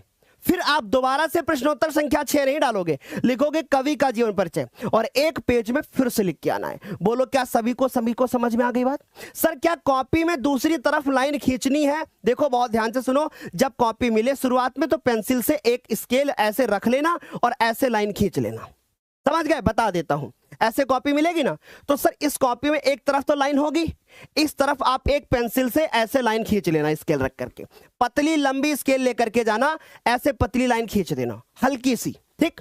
और कुछ बच्चे क्या करते हैं, अब बताता हूं सबसे बड़ी जो गलती करते हैं, बताता हूं, और ऐसी बात बताऊंगा कि तुम्हें एहसास होगा कि सर ने बहुत बड़ी बात बताई है। सबसे बड़ी गलती जो बच्चों में मुझे देखने को मिलती है, और जब मैं बच्चों की कॉपियां देखता हूं तो यही गलती मिलती है जहां पर आपके नंबर कटते हैं। बताया जाए? चलो बताते हैं। मान लो तुम्हारा ये पेज है। अब तुमने क्या किया, यहां से लिखना शुरू किया, ऐसे लिखते हुए आ रहे हो, यहां छोड़ दिया, फिर लिखते हुए जा रहे हो, थोड़ा आगे चले गए, फिर लिखते हुए जा रहे हो, बीच में और आगे चले गए, फिर आए यहां छोड़ दिया, फिर आए यहां छोड़ दिया। सर ये जो आप देखते हो ना, ये सबसे बड़ी गलती होती है आपकी। अलाइन नहीं होता है। Sir what is the meaning of align? Align का मतलब होता है कि साइड में आपके इस तरीके से दिखना चाहिए जैसे कि ये दिख रहा है, ऐसे इस तरीके से दिखना चाहिए। यह सबसे बड़ी गलती होती है जब बच्चा, मान लो हमने लिखा रामधारी सिंह दिनकर जी का जन्म सितंबर, ऐसे लिखा, फिर अगला मैं यहां से शुरू कर रहा हूं, गलत, यहां खत्म कर दे रहा हूं, इतना खाली पड़ा है। यह काम नहीं करना है। मान लीजिए सर हमारा ज्यादा जा रहा है तो हम क्या करेंगे, उसका भी तरीका बता दो। बताऊं? चलो देखो, तो सबसे पहले क्या करोगे, जैसे मान लीजिए मैं लिख के आया, मैंने कहा करने के बाद इन्होंने कुछ दिनों के लिए उच्च माध्यमिक। तो सर जब उच्च माध्यमिक लिखा तो आपने यहां लिख दिया माध्य, और मान लो अब आगे जगह नहीं है तो डैश लगा दो छोटा सा, और यहां लगा दो मिक। मैंने क्या कहा, यहां लिख दो मिक, यानी अगली लाइन में मिक से शुरुआत करो, छोटा सा डैश लगा के। ऐसा करने से क्या होगा, टीचर को पता चलेगा ये बच्चा तो आगे चल करके बड़ा प्रोफेसर बन के आएगा। बोलो सारे बच्चों को समझ में आ गई बात? आज कक्षा 10 में तुम्हें प्रोफेसर बनना सिखा रहा हूं। बोलिए सारे बच्चों को क्लियर? और सर जो ये बॉक्स बनाएंगे उसमें क्या लिखेंगे, उसमें सिर्फ 5 बातें 6 बातें। पहली उसका नाम, दूसरा उसका जन्म, फिर उसके बाद जन्म का स्थान, फिर पिता का नाम, फिर उसके बाद शिक्षा, और फिर निधन। इतनी बातें लिखनी है बस, 5 बातें। कौन सी? नाम, जन्म, जन्म स्थान, पिता का नाम, निधन। अगर शिक्षा नहीं भी लिखते हो कोई दिक्कत नहीं। सर हम 6 बातें जानते हैं, 6 लिख के आओ। हम 7 जानते हैं, 7 लिख के आओ। बोलो क्या यहां तक सारे बच्चों को क्लियर हो गई इतनी बात? एक बार फटाफट से बता दो बच्चों के कोई सवाल सर? हाँ, अब एक बच्चा पूछ रहा है कि सर क्या मुझे हर पेज के ऊपर रोल नंबर लिखना होगा? जी हाँ मेरे प्यारे बच्चों, जब आपको बोर्ड की कॉपी मिलेगी तो बोर्ड की कॉपी कुछ ऐसे होगी, ऐसे बोर्ड की कॉपी होगी, कुछ ऐसे लंबी सी, ठीक? अब लंबी सी जब कॉपी आपको बोर्ड की मिलेगी तो इस लंबी सी कॉपी में एक ऊपर ऐसे रेड लाइन ऐसे होगी, या हो सकता है कि आपको ग्रीन मिले, और फिर उसके बाद ऐसे करके भी एक लाइन होगी। तो आपको अपना रोल नंबर यहां लिखना है, ऐसे लिखना है, रोल, और उसके बाद डैश लगा करके या डॉट लगा करके, या ना भी लगाओगे NO लगा के, और फिर उसके बाद अपना यहां पर रोल नंबर लिख दोगे, अंकों में लिख देना बस, ठीक है? सर शब्दों में भी लिखना है? बताएं सर, शब्दों में भी लिखना है? सिर्फ अंकों में रोल नंबर आपको लिख देना है, ठीक? ठीक, और कल सचिव जी ने नोटिस भेजी है कि कोई बच्चा पैसा नहीं लगाएगा कॉपी में, ठीक, उसके ऊपर कार्रवाई हो जाएगी अगर किसी बच्चे ने कॉपी में पैसा लगाया। अगर किसी बच्चे ने कॉपी में पैसा रखा उसके ऊपर कार्रवाई हो जाएगी। किसी को पैसा नहीं रखना है बेटा। मैं आपको नोटिस भी दिखा दूंगा सचिव जी की जो है। सर वो नोटिस मुझे मिलेगी? बच्चों को दिखा देंगे, अभी अभी लास्ट में दिखाते हैं तुम्हें नोटिस जो सचिव जी ने भेजी है, अभी दिखाऊंगा तुम्हें, बस ये पूरा होने दो, ठीक। नोटिस भेज देना सर टेलीग्राम में हमारे। चलो यहां पर आ जाओ। अब देखो हमारे पास पत्र होंगे। अब बच्चों पत्र क्या होंगे, हमें कितने पेज का लिखना है, ये बड़ा सवाल है। तो बच्चों ध्यान से सुनो, पत्र को आपको दो बातें ध्यान से सुननी है। पहली चीज कि पत्र आपको एक पेज से ज्यादा नहीं लिखना है। लेकिन सर एक पेज से ज्यादा हो रहा है, अब तो बेटा अगर एक पेज से ज्यादा हो रहा है तो होने दो, फिर होने दो, फिर अब क्या कर सकते हो, समझ गए, क्लियर। और दूसरी चीज आपको पत्र को नए पेज से, जी मैम, नए पेज से लिखना है। यहां तक सारे बच्चों को क्लियर है इतनी बात? सर क्या करें बताएं, समझ गए बच्चों यहां तक? तो हमने बताया नया पेज और हमने एक पेज का लिखना है। हमारी क्लास में 39,000 बच्चे बार बार हो जाते हैं। आज कम से कम एक और इतिहास बना दो बेटा। ये मास्टर की क्लास में आज 40,000 बच्चे कर दो हिंदी की। वैसे तो हमने भी 50-55 बच्चे को बढ़ाया है, लेकिन आज मास्टर की क्लास में, हिंदी की क्लास में इतने बच्चे होने चाहिए, तब तो लगेगा एकदम, है ना, समझ गए? तो यहां तक सारे बच्चों को क्लियर हो गई इतनी बात। अब सुनो सर, पत्र तुम्हारे बोर्ड के पेपर में दो आएंगे। एक पत्र होगा जो आपको प्रधानाचार्य जी को लिखना होगा या किसी बैंक कर्मचारी को लिखना होगा। एक पत्र होगा जो आपके किसी मित्र को लिखना होगा, आपके किसी दोस्त को लिखना होगा, आपके किसी रिश्तेदार को लिखना होगा। एक पत्र जो होगा वो आपका औपचारिक होगा और एक पत्र जो होगा वो अनौपचारिक होगा। दोनों के लिखने के तरीके अलग अलग हैं, समझ गए? दोनों के लिखने के तरीके अलग अलग है। बच्चों के सर कोई डाउट आए तो बताइएगा। दोनों के लिखने के तरीके अलग है, पर मैं कोशिश कर रहा हूं, प्लीज ध्यान से सुनो मेरी बात को, बहुत ध्यान से सुनो। दोनों के लिखने के तरीके अलग अलग है एकदम। तो चलिए कैसे लिखना होता है एक बार गुरुदेव बता दो, एक बार गुरुदेव बता दो कैसे लिखना होता है। चलिए अब गौर से मेरी बात को सुनिए, अब मेरी बात को जरा गौर से सुनिए। मैं आपको बताता हूं कि कैसे लिखना होता है, ठीक। बिल्कुल आपको एग्जैक्ट ऐसे बताऊंगा, आपको भी फील होगा वाकई में सर ने बहुत बड़ी बात बोली है और हमें भी ऐसे ही लिख करके आना है, ठीक है। चलो तो जरा आप ध्यान से देखो, जब आपको पत्र लिखना होगा तो दो तरीके से पत्र आएंगे। एक पत्र जो तुम्हारी नजरों के सामने दिख रहा है, सर वो पत्र कौन सा है? सर वो पत्र लिखा गया है किसको? वो लिखा गया है प्रधानाचार्य जी को, ठीक। तो सर जब ये पत्र हम लिख रहे होंगे तो कैसे लिखेंगे? देखो सबसे पहली बात, सेवा में टीचर क्या ध्यान देगा? टीचर ध्यान देगा कि आपने कॉमा लगाया है कि नहीं, ठीक। प्रधानाचार्य महोदय, यहां तक सारे बच्चों को क्लियर हो गई इतनी बात, प्रधानाचार्य महोदय। फिर उसके बाद दूसरी चीज आपको क्या करनी है? आपको विद्यालय का नाम लिखना है, ठीक, और जहां पर वो विद्यालय है वो लिख देना है, यानी पूरा पता आपको विद्यालय का लिखना है। इतनी बात सारे बच्चों को क्लियर हो गई बात? बढ़िया, अच्छे से। फिर देखो दिनांक 5 दिसंबर और मान लीजिए कि आप यहां 18 फरवरी भी लिख के आओगे, कोई दिक्कत नहीं।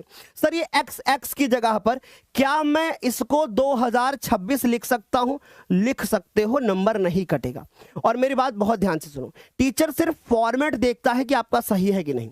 आप जब ये तीन बातें लिखोगे एक लाइन यहां पर खाली छोड़ दोगे, ठीक। फिर उसके बाद दिनांक, फिर एक लाइन आप खाली छोड़ दोगे, फिर उसके बाद विषय। अब ध्यान से सुनो, जितना भी काम आप करोगे यहां पर याद रखना केवल और केवल आपको नीले पेन का इस्तेमाल करना है, एक जगह पर काले को छोड़ के केवल नीले पेन का इस्तेमाल करना है। मेरी बात बहुत ध्यान से सुन लो, रंग बिरंगा पत्र नहीं लिखिएगा, केवल नीले पेन का इस्तेमाल करिएगा। लेकिन जब ये विषय लिखिएगा तो ये वाला जो भाग लिखिएगा इसको काला लिखिएगा, इसको काला लिखिएगा, ठीक है, समझ गए।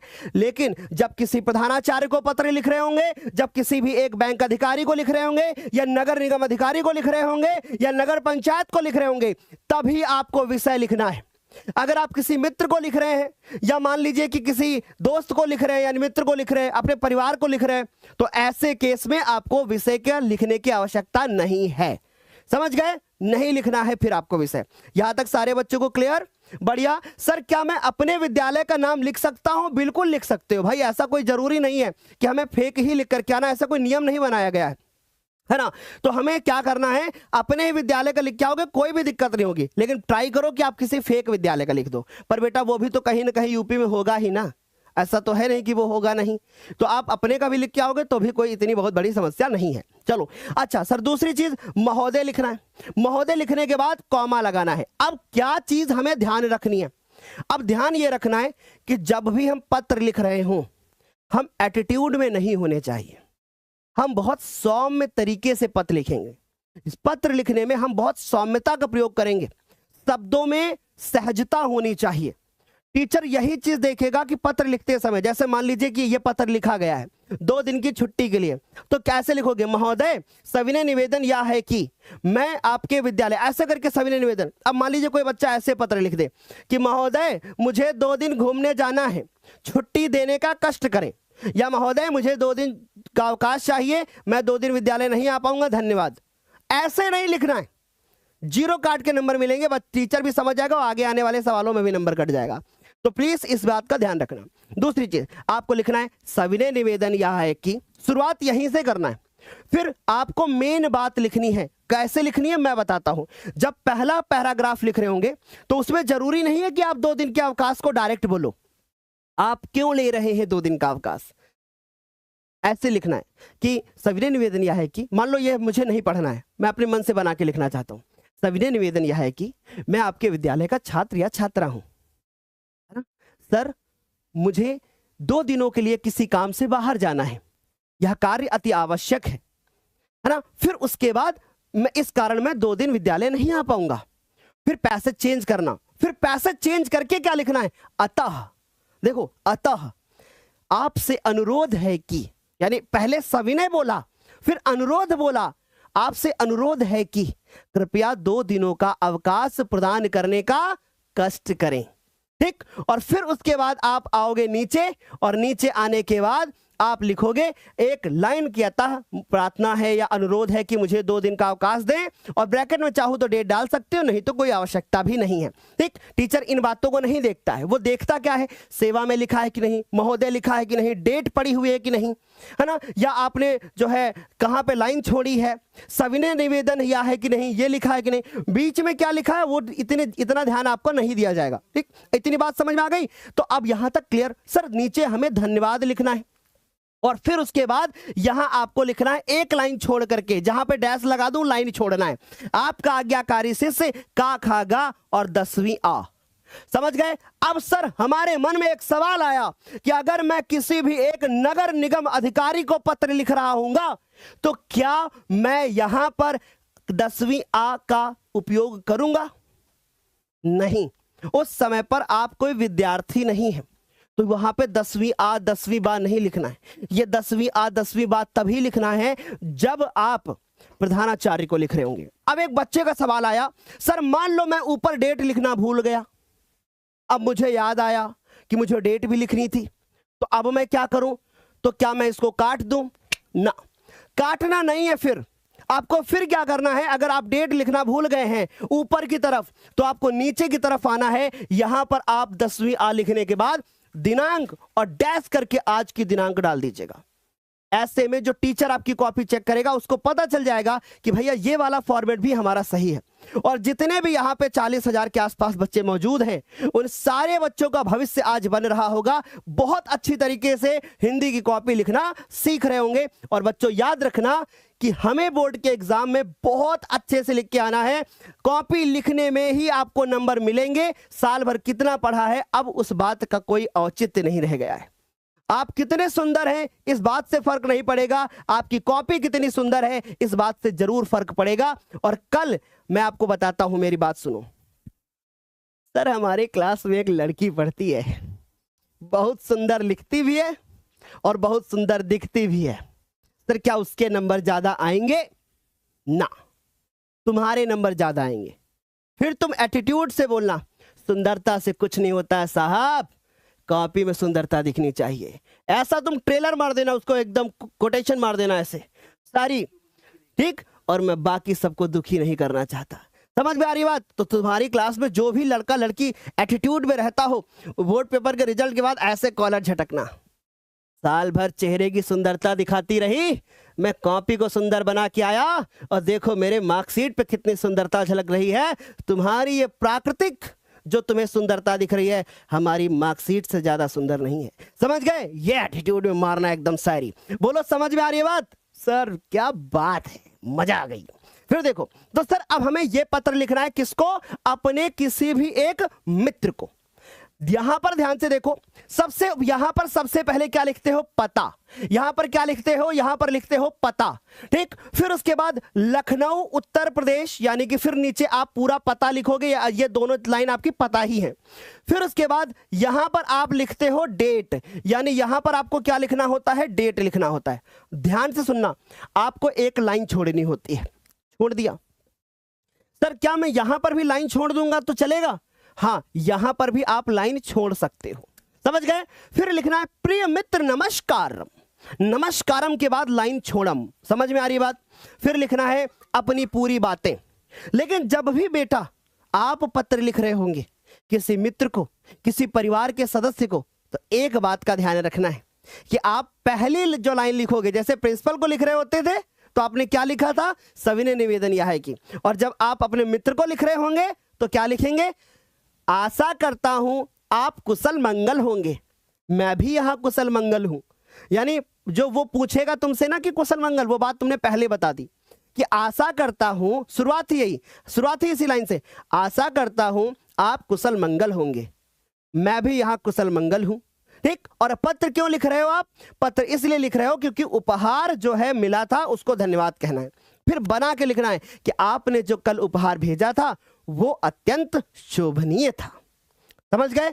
आपके द्वारा उपहार जो भेजा गया है वह हमारे लिए उपयोगी है, इसकी मुझे बहुत आवश्यकता थी। तो प्रिय मित्र आपको तहे दिल से धन्यवाद। अच्छा मित्र, अब बताएं आप हमसे मिलने कब आएंगे?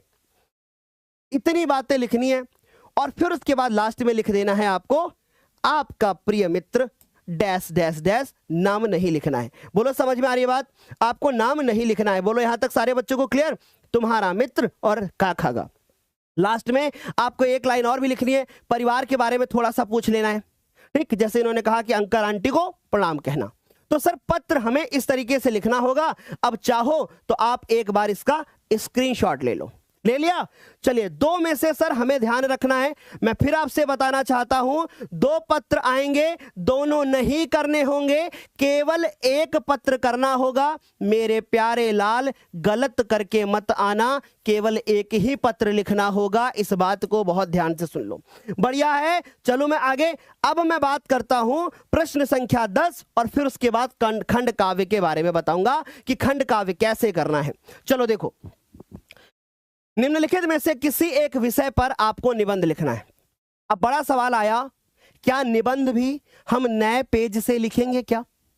ऐसा कोई हार्ड एंड फास्ट रूल नहीं है, पर एक छोटी रिक्वेस्ट है, अगर नीचे 3-4 लाइन बच रही हैं तो अगली लाइन में ऐसे लाइन खींचो और निबंध को नए पेज से करो।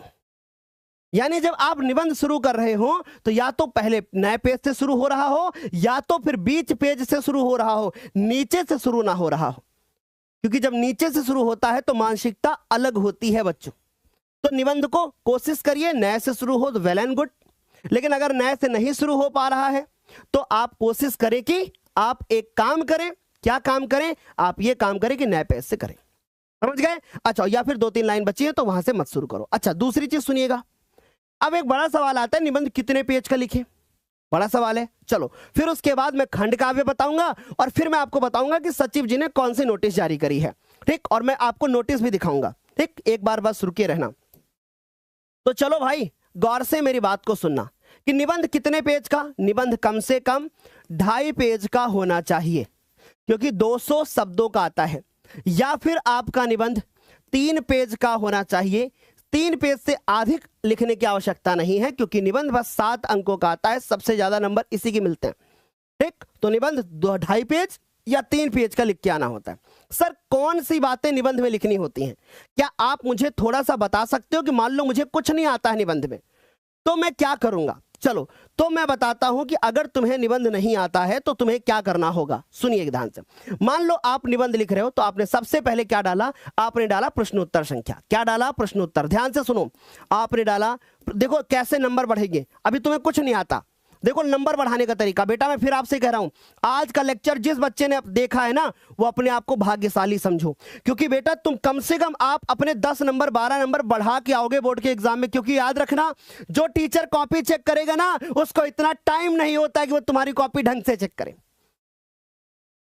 गलत मत सोचना, मैं यही बात बोल रहा हूं। वो तुम्हारे लिखने के तरीके ध्यान देगा, शब्दों को कम पढ़ेगा वो, लेकिन इतना एक्सपीरियंस जरूर उसको होता है कि वो पढ़ के बस एक ही नजर में देख के बता देगा सब कुछ। ठीक। और बच्चों, जिस तरीके से हम आपको हिंदी पढ़ा रहे हैं, इसी तरीके से आपको सारे सब्जेक्ट पढ़ाए जाएंगे। जैसे हिंदी का पेपर देकर के आओगे, हम एसएसटी शुरू करेंगे, एसएसटी के बाद बाकी सब्जेक्ट शुरू करेंगे। तो तुम्हें प्लीज घबराना नहीं है। यह बात हमने शुरू में भी आपको बताई थी, आज जब शुरू हुआ था सेशन। आज जब सेशन शुरू हुआ था तो ऐसे ही तैयारी हुई थी। और याद रखो, ऐसे सारे जो है चीजों को पढ़ाया जाएगा आपको। ठीक। और दिव्यांशी मैम बहुत अच्छी हैं, उन्होंने बहुत अच्छे अच्छे काम किए हैं, आप लोगों के लिए बहुत मेहनत करती हैं, कल रात में बहुत जगी हैं। और मैम ने आज एक मैराथन रखा है 10 बजे। कौन सी मैराथन रखा है, मैं एक नज़र तुम्हें दिखा देता हूं। ठीक, ये देखो, ये क्लास आपको आना है, फाइनल रिवीजन करना है। 2026 के 7 सेट के जितने संभावित प्रश्न हो सकते हैं, सारे आपको इसी क्लास में मिलेंगे। और ये वाली जो क्लास होगी वो आपकी कितने बजे होने वाली है क्लास? ये क्लास होने वाली है आपकी 10 बजे। ठीक, कितने बजे क्लास होने वाली है ये वाली? ये क्लास आपकी होने वाली है 10 बजे। तो सारे बच्चे 10 बजे एकदम करेक्ट टाइम पे तैयार रहना, क्योंकि मैडम आपकी क्लास करने के लिए आ रही हैं। और हाँ, मैं एक लेक्चर आपको और करता हुआ दिखूंगा। कितने बजे? मैं आपको लाइव मिलूंगा 9:15 पर। मैं भी आपको 9:15 पे लाइव मिलूंगा, और सिर्फ 15 मिनट के लिए लाइव आऊंगा। तो सारे बच्चों को 15 मिनट के लिए 9:15 पे हमारे साथ लाइव जुड़ना है, सिर्फ 15 मिनट के लिए। मैं तुम्हें बहुत सारी बातें बताने आ रहा हूं। ठीक, चलो तो जरा ध्यान से सुन लो, जो तुम्हारे लिए बहुत जरूरी है। तो यहां तक सारे बच्चों को क्लियर हो गया? तो सर अब हम निबंध को कैसे लिखेंगे बताइए सर। अब हेडिंग डालोगे, जैसे मान लीजिए आप निबंध लिखने जा रहे हो यातायात के नियम, है ना। तो आप अगर यातायात के नियम लिखने जा रहे हो तो ऐसे लिखोगे, ऐसे ऐसे हेडिंग डालोगे, निबंध रचना। देखो कितना बेहतरीन तरीके से निबंध रचना ऐसे लिख लिया आपने, है ना। या निबंध लेखन ऐसे कर लिया, या निबंध लिख लिया, 2 बिंदु लगा दिया। फिर आपने लिखा किसका लिखने जा रहे हो? यातायात। शब्दों को ध्यान से लिखना, गलत मत करके आना। यातायात के नियम। ठीक, यातायात के नियम। ठीक है, यहां तक सारे बच्चों को समझ में आ रही है बात? जैसे मान लीजिए आप कॉपी पे लिख के आए कि संदर्भ की व्याख्या, अब का की जगह छोटी ई की मात्रा लगा दी तो का में गलत हो जाएगा, इसलिए टीचर इन्हीं बातों का ध्यान रखेगा। फिर उसके बाद नीचे ऐसे लाइन खींचना है, और फिर पहली जो आपकी हेडिंग होगी वो क्या होगी? जैसे आप लिख रहे हैं रूपरेखा, है ना, रूपरेखा लिख रहे हैं, या रूपरेखा लिखने के बाद फिर क्या कर रहे हैं? मान लीजिए रूपरेखा नहीं लिखा तो सर फिर आप अगली लाइन क्या होगी? सर फिर होगी आपकी भूमिका, या फिर आपने हेडिंग डाली परिचय। ठीक, उसके बाद आपने 2-3 हेडिंग और डाली कि यातायात के कौन से नियम होते हैं, यातायात के कौन से नियमों का पालन करना चाहिए। 2-3 हेडिंग डाली, अभी मैं वो भी बताऊंगा कौन सी डालनी है। फिर उसके बाद यहां पर एक हेडिंग, फिर एक हेडिंग, फिर एक हेडिंग, आखिरी में एक हेडिंग और आपकी नीचे पड़ेगी जाकर के, वो क्या पड़ेगी? उपसंहार। समझ गए? क्या पड़ेगी? उपसंहार। तो आई होप ये बातें बढ़िया से क्लियर हो रही होंगी। कम से कम आपको कितनी हेडिंग लिख करके आना है? आपको कम से कम 5 हेडिंग लिख करके आना है। सर अब आप एक ऐसा तरीका बता दो कि अगर मान लो मुझे कि निबंध में कुछ भी नहीं आ रहा है, या मुझे सब कुछ आ रहा है, मैं ऐसा कौन सा तरीका लगा करके आऊं कि टीचर अगर बीबी से लड़के भी कॉपी चेक कर रहा हो तो पूरे नंबर दे दे? ऐसा कौन सा तरीका है? सर आप बीच बीच में हंसा देते हो ताकि तुम बोर ना हो लल्ला। ठीक है, तो हमने क्या कहा कि अगर आप लिख रहे हो तो कोशिश करिए, आपने पहली हेडिंग लिखी, दूसरी लिखी, जब आप तीसरी हेडिंग लिख रहे हो या चौथी लिख रहे हो या 5वीं लिख रहे हो, तो तीसरी, चौथी, 5वीं में आप पॉइंट्स का इस्तेमाल कर सकते हो। जैसे यातायात के नियम है तो आप पॉइंट में यहां लिख के बता दो, ऐसे ऐसे। इससे बहुत फायदे हैं, पेज भी भरेगा, अच्छा भी लगेगा और अच्छा भी दिखेगा, और नंबर भी मिलेगा। बोलो क्लियर हो गई इतनी बातें बढ़िया से? तो सर ये बातें हमको अच्छे से क्लियर हो गई। ठीक, अब मैं बताता हूं कैसे लिखना है। देखो देखो जरा ध्यान से। जैसे हमने लिखा कि भूमिका, और बेटा पढ़ लो, हो सकता है कि कल तुम्हारे पेपर में यही आ जाए, समझ गए? तो हो सकता है कल यही आ जाए, इसीलिए पर्यावरण को छोड़ के गुरुदेव यातायात बता जाए। देखो जरा ध्यान से, हमने क्या कहा कि सबसे पहले भूमिका। अब यहां रूपरेखा नहीं लिखी है, कोई जरूरत नहीं, मत लिखो। आधुनिक जीवन में यातायात का अत्यंत महत्वपूर्ण स्थान है। आज मनुष्य अपने दैनिक कार्यों के लिए सड़कों और वाहनों पर निर्भर है। यानी सबसे पहले देखो ध्यान से, आपसे पूछा गया है यातायात के नियम, पर आप बता क्या रहे हो? आप बता रहे हो कि यातायात की आवश्यकता क्यों पड़ी, यातायात क्यों जरूरी है। इन बातों को पहले बता रहे हो आप, ताकि भूमिका इसी को तो बोलते। डायरेक्ट थोड़ी लिखोगे यातायात का फलाना नियम, यातायात का धमाका नियम, यातायात का ये नियम, ऐसे नहीं लिखना। आपको भूमिका बनानी है, थोड़ा फ्लो बनाने की कोशिश करनी है। ठीक, बढ़ती जनसंख्या और वाहनों की संख्या ने यातायात को जटिल बना दिया है। अब हर जगह पर क्या होता है, ट्रैफिक लगा हुआ होता है, समझ गए? तो फिर उसके बाद यदि यातायात के नियमों का पालन ना किया जाए तो दुर्घटनाएं बढ़ जाती हैं। आप अपने आसपास जो रोड से जुड़ी हुई चीजें देखते हो वो चीजें यहां पर लिख के आनी है।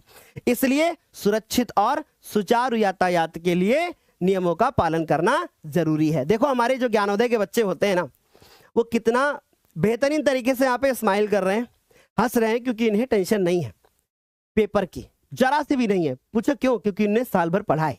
अब मुझे बताओ एक बार, जितने बच्चे यहाँ पे हमारे साथ मौजूद हैं, किसी को टेंशन नहीं है ना? और अगर जिसको भी टेंशन नहीं है ना, एक बार दिल वाली इमोजी भेज दो, मेरे भी दिल को सुकून मिलेगा कि ये बच्चे को मैं साल भर से पढ़ा रहा था, ये बच्चे को 2 महीने से पढ़ा रहा था। और जो आज भी मेरे साथ लाइव जुड़ेगा ना, आज से लेकर एग्जाम तक भी जुड़ेगा मेरे लाला, वो भी तुम एग्जाम में फोड़ डाला। तुम बस केवल इसी तरीके से पढ़ते रहो और एग्जाम तक ऐसे ही मेरे साथ में पढ़ते रहो। दिल वाली इमोजी भेज दो अगर तुम्हें टेंशन नहीं है। ज्ञानोदय के बच्चे को किसी को टेंशन नहीं होती, क्योंकि ज्ञानोदय पर बेहतरीन तरीके से क्लासेस आपको मिलती रहती हैं बच्चों। और आपके सारे डाउट मैं आपके क्लियर कर देता हूं। आज तो सर पॉइंट्स लिख रहे हैं आप लोग जो पूछ रहे हैं। तो यातायात के नियम मानव जीवन की रक्षा के लिए बनाए गए हैं, क्योंकि अगर नियम नहीं होंगे तो मानव जीवन सुरक्षित नहीं रह पाएगा। ये नियम सड़क पर अनुशासन बनाए रखते हैं और दुर्घटनाओं को रोकते हैं। ये नियम, ठीक, नियमों के पालन से समय की बचत होती है और यात्रा सुरक्षित बनी रहती है। यदि सभी लोग नियमों का पालन करें तो सड़क पर व्यवस्था बनी रहती है और अव्यवस्था नहीं फैलती है। हेडिंग क्या डाली कि आपने नियमों का क्या महत्व देखा, समझ गए? क्लियर हुआ? आगे देखो, फिर आपने डाला कि मुख्य यातायात के नियम। अब देखो मैं कुछ ओरल भी बताऊंगा, कुछ ओरली बताऊंगा, ताकि तुम्हें बना के लिखना आना चाहिए। अब मुझे बताओ यातायात के क्या नियम होते हैं, क्या नियम होते हैं बच्चों? ध्यान से सुनो। आप जानते हो सड़क पर क्या बनी होती है? सड़क पर लाल पट्टी होती है क्या? नहीं, सड़क पर सफेद, पीली, हरी, ये आपकी पट्टियां दिखती हैं। ये क्या दिखती हैं? पट्टियां दिखती हैं। बोलो समझ में आ रही बात? ठीक, सड़क पर लाल, हरी, पीली, ये कलर की बत्तियां दिखती हैं। वहां पट्टियां दिख रही हैं, इधर आपको बत्तियां दिखती हैं, यानी कि बत्तियां दिखती हैं, यानी कि आपको लाइट दिखती है। समझ में आ रही बात? तो हमने क्या कहा, सड़क पर हमेशा बाईं तरफ चलना चाहिए, बचपन से सिखाया गया है। वाहन चलाते समय सीट बेल्ट लगानी चाहिए। गोला ध्यान से देखो, क्लियर करो। 2 पहिया वाहन पर हेलमेट लगाना चाहिए, देखो जरा ध्यान से। और लाल बत्ती पर हमको रुकना चाहिए और पीली बत्ती पे हमको सावधान हो जाना चाहिए और हरी बत्ती पे हमको चलना चाहिए। तो ये क्या है? ये नियम ही तो है लाला। आगे देखो, फिर कह रहे हैं निर्धारित गति सीमा का पालन करना चाहिए। जैसे आपने रोड देखा होगा, तो रोड जब 3 लेन वाली होती है तो एक लेन ओवरटेक के लिए बनती है ना? यानी कि एक लेन ओवरटेक के लिए बनती है। सर हम समझ नहीं पा रहे इस बात को, सर प्लीज थोड़ा और बताओ अच्छे से। आपने रोड देखा होगा, इस तरीके से 3 लेन वाली बनी होती है। तो अब ऐसे उसमें 3 गाड़ियां एक साथ चल सकती हैं। ये वाली कैसी है? इसकी स्पीड 80 वाली है, ये वाली 100 की स्पीड चलने के लिए। ये जो किनारे वाली है ये ओवरटेक, यानी गाड़ी को पीछे से आगे निकलना है तो इधर से जाए। यानी अब आप बोलोगे कि सड़क पे जो पट्टियां बनी होती हैं उन पट्टियों के भी अलग अलग नियम होते हैं, है ना। आप लिखोगे कि जब पट्टी कैसी हो, जब पट्टी एकदम सीधी हो तो उसे हमें इस तरफ से उस तरफ क्रॉस करके नहीं जाना। जब पट्टी में बीच में इस तरीके से कटा हो, ऐसे कटी हुई पट्टी बनी हो, मान लो ऐसे, ठीक है, मान लो पट्टी ऐसे कटी हुई बनी हो, ऐसे ऐसे पट्टी कटी हुई बनी हो, तो सर हम ध्यान से देखकर उधर जा सकते हैं। तो कुछ नियम बने होते हैं रोड के, ठीक, समझ गए यहां तक। सर पोल पे कितने बच्चों ने आंसर किया है? 68,000 बच्चे करेक्ट आंसर किए हैं। आज मुझे लगता है क्लास में फिर 68,000 बच्चे एक साथ पढ़ने आएंगे 10 बजे सर। ठीक, नियमों की अवहेलना और उसके दुष्परिणाम। तो अगर नियमों को नहीं मानेंगे तो क्या होगा? दुर्घटनाएं होंगी, इससे जान मान की हानि होगी, है ना। परिवारों का जीवन प्रभावित होगा। अगर किसी के घर में कोई भी दुर्घटना हो जाती है तो परिवार प्रभावित हो जाता है कि नहीं हो जाता है? अच्छा, लापरवाही से वाहन चलाना अपने ही लिए ही नहीं दूसरे के लिए भी खतरा है। हम तो धीरे चल रहे हैं, पीछे वाला तेज चल रहा है, आके ठोक दिया। ठीक, समझ गए। दुर्घटनाएं राष्ट्र की आर्थिक हानि भी करती हैं, क्योंकि अगर मान लो कोई भी चीज की दुर्घटना होगी तो देश का ही तो नुकसान हो रहा है। तो ऐसे करके आओगे। फिर उसके बाद नागरिकों के क्या कर्तव्य होंगे, और लास्ट में उपसंहार। उपसंहार में आप यातायात के नियम क्यों बनाए गए हैं उनके बारे में लिखोगे। तो एक बार इसका स्क्रीनशॉट लेना, एक निबंध पूरा होता है। और बाकी मैंने निबंध की क्लास करी है, लगभग 4.5 लाख बच्चों ने देखा है। आपने नहीं देखा है तो प्लीज आप भी देख लेना। अब हम बात करते हैं कि श्लोक कैसे लिखा जाता है। देखो, श्लोक मैं लिख करके तो नहीं बताने वाला हूं, क्योंकि प्यारी दिव्यांशी मैम ने कई बार बताया है, पर क्या गलती होती है वो बताता हूं। ठीक, तो जो आप श्लोक लिखने के लिए जाओगे तो कुछ चीजों का ध्यान रखना है। ठीक, कौन सी गलती का ध्यान रखना है? पहली गलती कि वर्तनी अशुद्ध होती है तुम्हारी। जो तुम चीजें लिखते हो वो कैसी है? अशुद्ध है, यानी कि कॉमा नहीं लगा है। जैसे मैं बताता हूं क्या, जैसे मान लो, जैसे हलंत लगाना है। अब मान लो मुझे लिखना है क्या, मुझे लिखना है, मान लो मुझे लिखना है वाराणसी, या मुझे लिखना है मान लो अभ्या, तो हम ऐसे लिखेंगे अभ्या, ऐसे ऐसे लिखेंगे। या मुझे लिखना है अभ्यम, तो हम ऐसे लिखेंगे। ठीक, ऐसे लिखेंगे। तो हमें इन बिंदुओं का ध्यान रखना है विशेष। हमें मान लो हलंत लगाना है तो हम ऐसे हलंत लगाएंगे, अभ्य, ऐसे।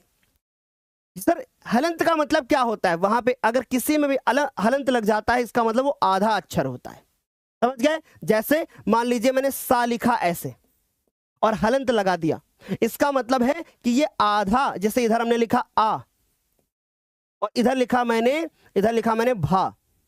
ठीक, तो ये आ आधा, उसके बाद आधा सा, फिर भा, यानी ये क्या लिखा हुआ है? ये लिखा हुआ अश्भ, ऐसे लिखा हुआ है। समझ गए? तो इन बातों का थोड़ा ध्यान रखना है। कम से कम 3-4 बार लिख करके प्रैक्टिस कर लो, अच्छे से क्लियर हो जाएगा। समझ में आ रही बात? अभी मैम ने कल ही आपको श्लोक लिख करके बताया है। कौन से याद कर ले? सर्वे भवन्तु सुखिनः वाला याद कर लो, मानम हित्वा वाला याद कर लो। समझ में आ रही बात? और बंधनम वाला एक बार तैयार कर लो, बस 3 तैयार कर लो। एक तो कोई ना कोई आपको मिल ही जाएगा, 2 आपके कॉपी में आज पेपर में आ जाएंगे, तो तीसरा आपको नहीं मिलेगा। ठीक, तो यहां तक सारे बच्चों को क्लियर। अब आता है सर कि खंड काव्य कितने पेज का लिखें। ठीक, खंड काव्य कम से कम 1 पेज या फिर आप 1.5 पेज ऐसे लिख करके आओ। तो बच्चों मैं बताता हूं, 1.5 पेज, या फिर हमें लिखना होगा कितना पेज? 2 पेज। यहां तक सारे बच्चों को क्लियर? इतनी बात सारे बच्चों को समझ में आ गया? आराम से इतनी बातें क्लियर होनी चाहिए। अब मन में बड़ा सवाल आता है कि सर खंड काव्य में हमारे पास इतने सारे प्रश्न होते हैं, हमें कौन सा प्रश्न करना होता है, कौन सा छोड़ना होता है? बहुत ध्यान से सुनना। लिखा है कि अपने पठित खंड काव्य, यानी अब मान लीजिए कि एग्जाम्पल लेता हूं, ठीक, कि आप किसी एक जिले से हैं जहां पर मुक्ति दूत आता है, और जिसके जिले में जो आता है वो आपको बहुत अच्छे से पता होगा, क्योंकि अभी आप पहली बार, तो अब कल आपका पेपर है तो इस बात की जानकारी आपको उचित होगी।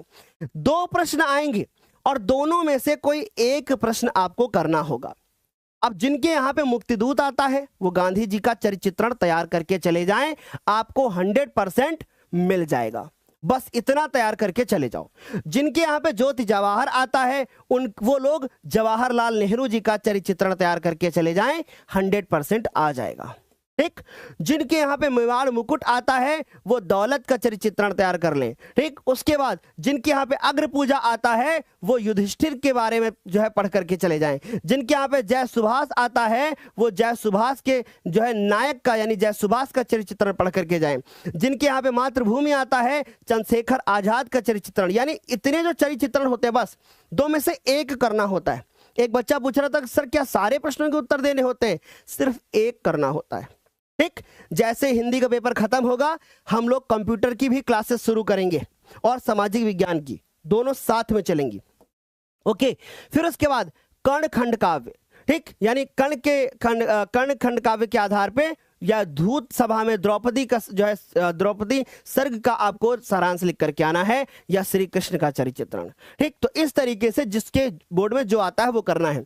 ठीक, अब मैं बताता हूं कि बोर्ड की तरफ से कौन सी नोटिस जारी हुई थी। बता दूं सर बोर्ड वाली नोटिस? बता दूं, 5 मिनट लगेगा और 5 मिनट में बोर्ड ने जो नोटिस जारी की थी वो मैं आपको दिखा देता हूं। ठीक, बी कॉपी लेना कोई जरूरी नहीं है, आप कोई ऐसा नहीं है कि बी कॉपी लेना जरूरी ही है, आपको कॉपी लेकर ही जाना है, ऐसा कोई नियम नहीं बना है। ठीक, तो चलो ए कॉपी में ही सब कुछ हो जाएगा। बी कॉपी वाले को ज्यादा ऐसा नहीं कि बी कॉपी कोई लेकर के आएगा तो उसको ज्यादा नंबर मिलेगा। ठीक ठीक, और अगर आपको दूसरा नहीं आता है तो आप तीसरा पहले कर सकते हो, इसमें कोई बहुत बड़ी बात नहीं है। ठीक, बताएंगे सर, अभी इसमें सारे पॉइंट्स लिखे हुए हैं ना।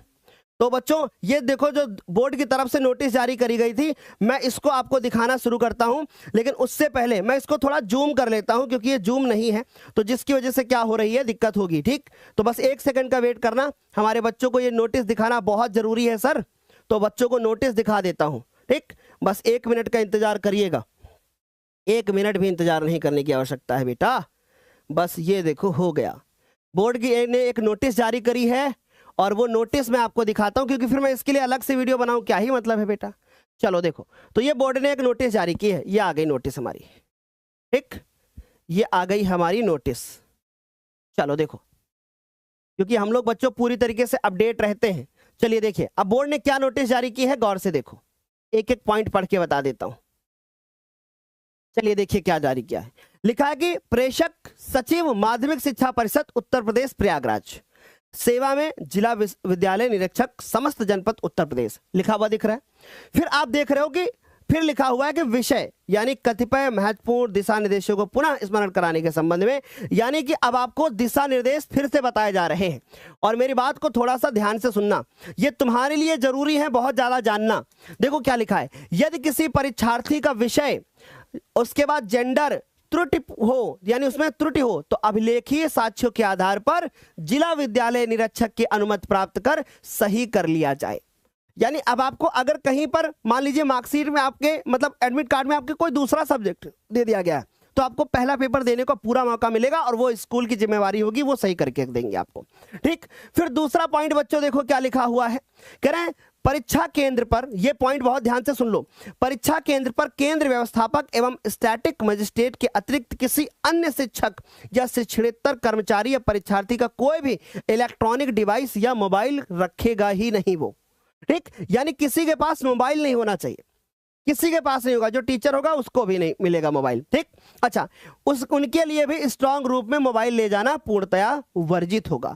यानी जो बाकी के जो जिनके पास मोबाइल रखने की अनुमति इन्होंने दी है उनको भी बोला गया है कि भैया आप इसके लिए क्या करोगे, आप स्ट्रांग रूम में मोबाइल नहीं ले जा सकते जहां पे पेपर होते हैं। ठीक, अच्छा, दूसरी चीज, किसी भी दशा में बालिका परीक्षार्थियों की तलाशी पुरुष कक्ष निरीक्षक या कोई अधिकारी नहीं करेगा। ठीक, यानी अगर कोई लड़की है और उसकी जांच लेने के लिए, जांच मतलब है कि उसकी चेकिंग करनी है कि भैया आप कहीं नकल पर्ची तो नहीं रखी है, तो उसके लिए कोई भी पुरुष शिक्षक या कोई पुरुष अधिकारी आपको नहीं टच करेगा। ठीक, और अगर टच करता भी है, मान लो आपसे बोलता है कि हम आपकी चेकिंग करेंगे, तो भाई आप साफ बोल दीजिएगा कि नोटिस नहीं देखिए क्या सचिव जी की, आप नहीं चेक कराओगे। ओके बच्चों, क्लियर है बहन? देखो ध्यान से, फिर क्या लिखा है, बिना परिचय पत्र के कोई भी कार्मिक परीक्षा केंद्र परिसर में नहीं रहेगा। अब ये परिचय पत्र की बात हुई है, यानी ये उस टीचर की बात हो रही है, जो टीचर क्या होगा, बहुत ध्यान से सुनो, जो आपके रूम में मौजूद होगा, या कोई कर्मचारी है उसके पास एक बढ़िया सा लेबल पड़ा होना चाहिए, समझ गए, उसका आई कार्ड परिचय पत्र होगा उसके पास, ठीक है। फिर उसके बाद जहां पे आपकी ड्यूटी लगाई गई है आप वहीं पे होने चाहिए, तो इससे आपका तुम्हारा कोई मतलब नहीं। अगला पॉइंट जरा गौर से देखो, जरा ध्यान से क्या लिखा हुआ है, ध्यान से देखना। अब ये कुछ पॉइंट्स और बचे हैं। उत्तर पुस्तिका के मुख्य पृष्ठ पर यूनिक कोड यानी केंद्र कोड की मुहर लगाई जानी चाहिए, यानी ये आपकी भी जिम्मेदारी है बेटा कि आपकी जो कॉपी होगी उसके ऊपर मुहर लगी हुई होनी चाहिए, ठीक है। केंद्र व्यवस्थापक के हस्ताक्षर होने चाहिए और साथ में पदनाम की मुहर ना लगाएं। समझ में आ रही बात? यानी केंद्र व्यवस्थापक हस्ताक्षर और पदनाम की मुहर नहीं लगाएं, अपने नाम की मुहर नहीं लगाएंगे आप। किसकी मुहर लगाएंगे? यूनिक कोड, जो कि आपके स्कूल की तरफ से, वो टीचर का काम है, आपका कोई मतलब नहीं उससे, ठीक। दूसरी चीज, परीक्षा प्रारंभ से पूर्व केंद्र व्यवस्थापक प्रत्येक कक्ष में यह उद्घोषणा करेगा। अब देखिए, तुम्हारी क्लास में जो टीचर आएगा जब, तो वो एक उद्घोषणा करेगा। क्या करेगा? कि कोई भी परीक्षार्थी उत्तर पुस्तिका में रुपए नहीं रखेगा। बोर्ड ने स्वयं बोल दिया है, यानी अब टीचर ही आपको यह जानकारी देगा, लेकिन मान लो टीचर भूल जाए तो तुम्हें पता होना चाहिए कि सचिव जी ने खुद कह दिया कि कोई भी परीक्षार्थी रुपया नहीं रखेगा। ये सचिव जी ने खुद ही बोल दिया है कि कोई भी विद्यार्थी जब 18 तारीख को पेपर देने के लिए जा रहा होगा तो वो एक भी रुपया कॉपी में नहीं रखेगा। फिर देखो जरा ध्यान से, ऐसा पाए जाने पर अनुचित साधन प्रयोगों के प्रावधानों के तहत कार्रवाई कर ली जाएगी। यानी अगर किसी की कॉपी में पैसा पाया गया तो उसके ऊपर कार्रवाई हो सकती है। ऐसा बोर्ड के सचिव जी ने स्वयं जारी किया है, जब ये कल आपकी न्यूज जारी हुई है और आज मैं सुबह सुबह आपको 6 बजे ये न्यूज दे रहा हूं। समझ गए? यहां तक सारे बच्चों को क्लियर हो गई इतनी बात? और ये न्यूज कब जारी हुई है मैं नीचे डेट बता दूंगा। साथ ही संबंधित कक्ष निरीक्षक का उत्तरदायित्व होगा, उत्तरदायित्व निर्धारित करते हुए उनके विरुद्ध कार्रवाई भी करी जाएगी। यानी अगर कॉपी में पैसे पाए गए तो वो पैसे के ऊपर उस टीचर के ऊपर भी कार्रवाई हो जाएगी। समझ गए? फिर देखो जरा ध्यान से, विद्यालय द्वारा किसी भी परीक्षार्थी का नियम विरुद्ध प्रवेश पत्र ना रोका जाए।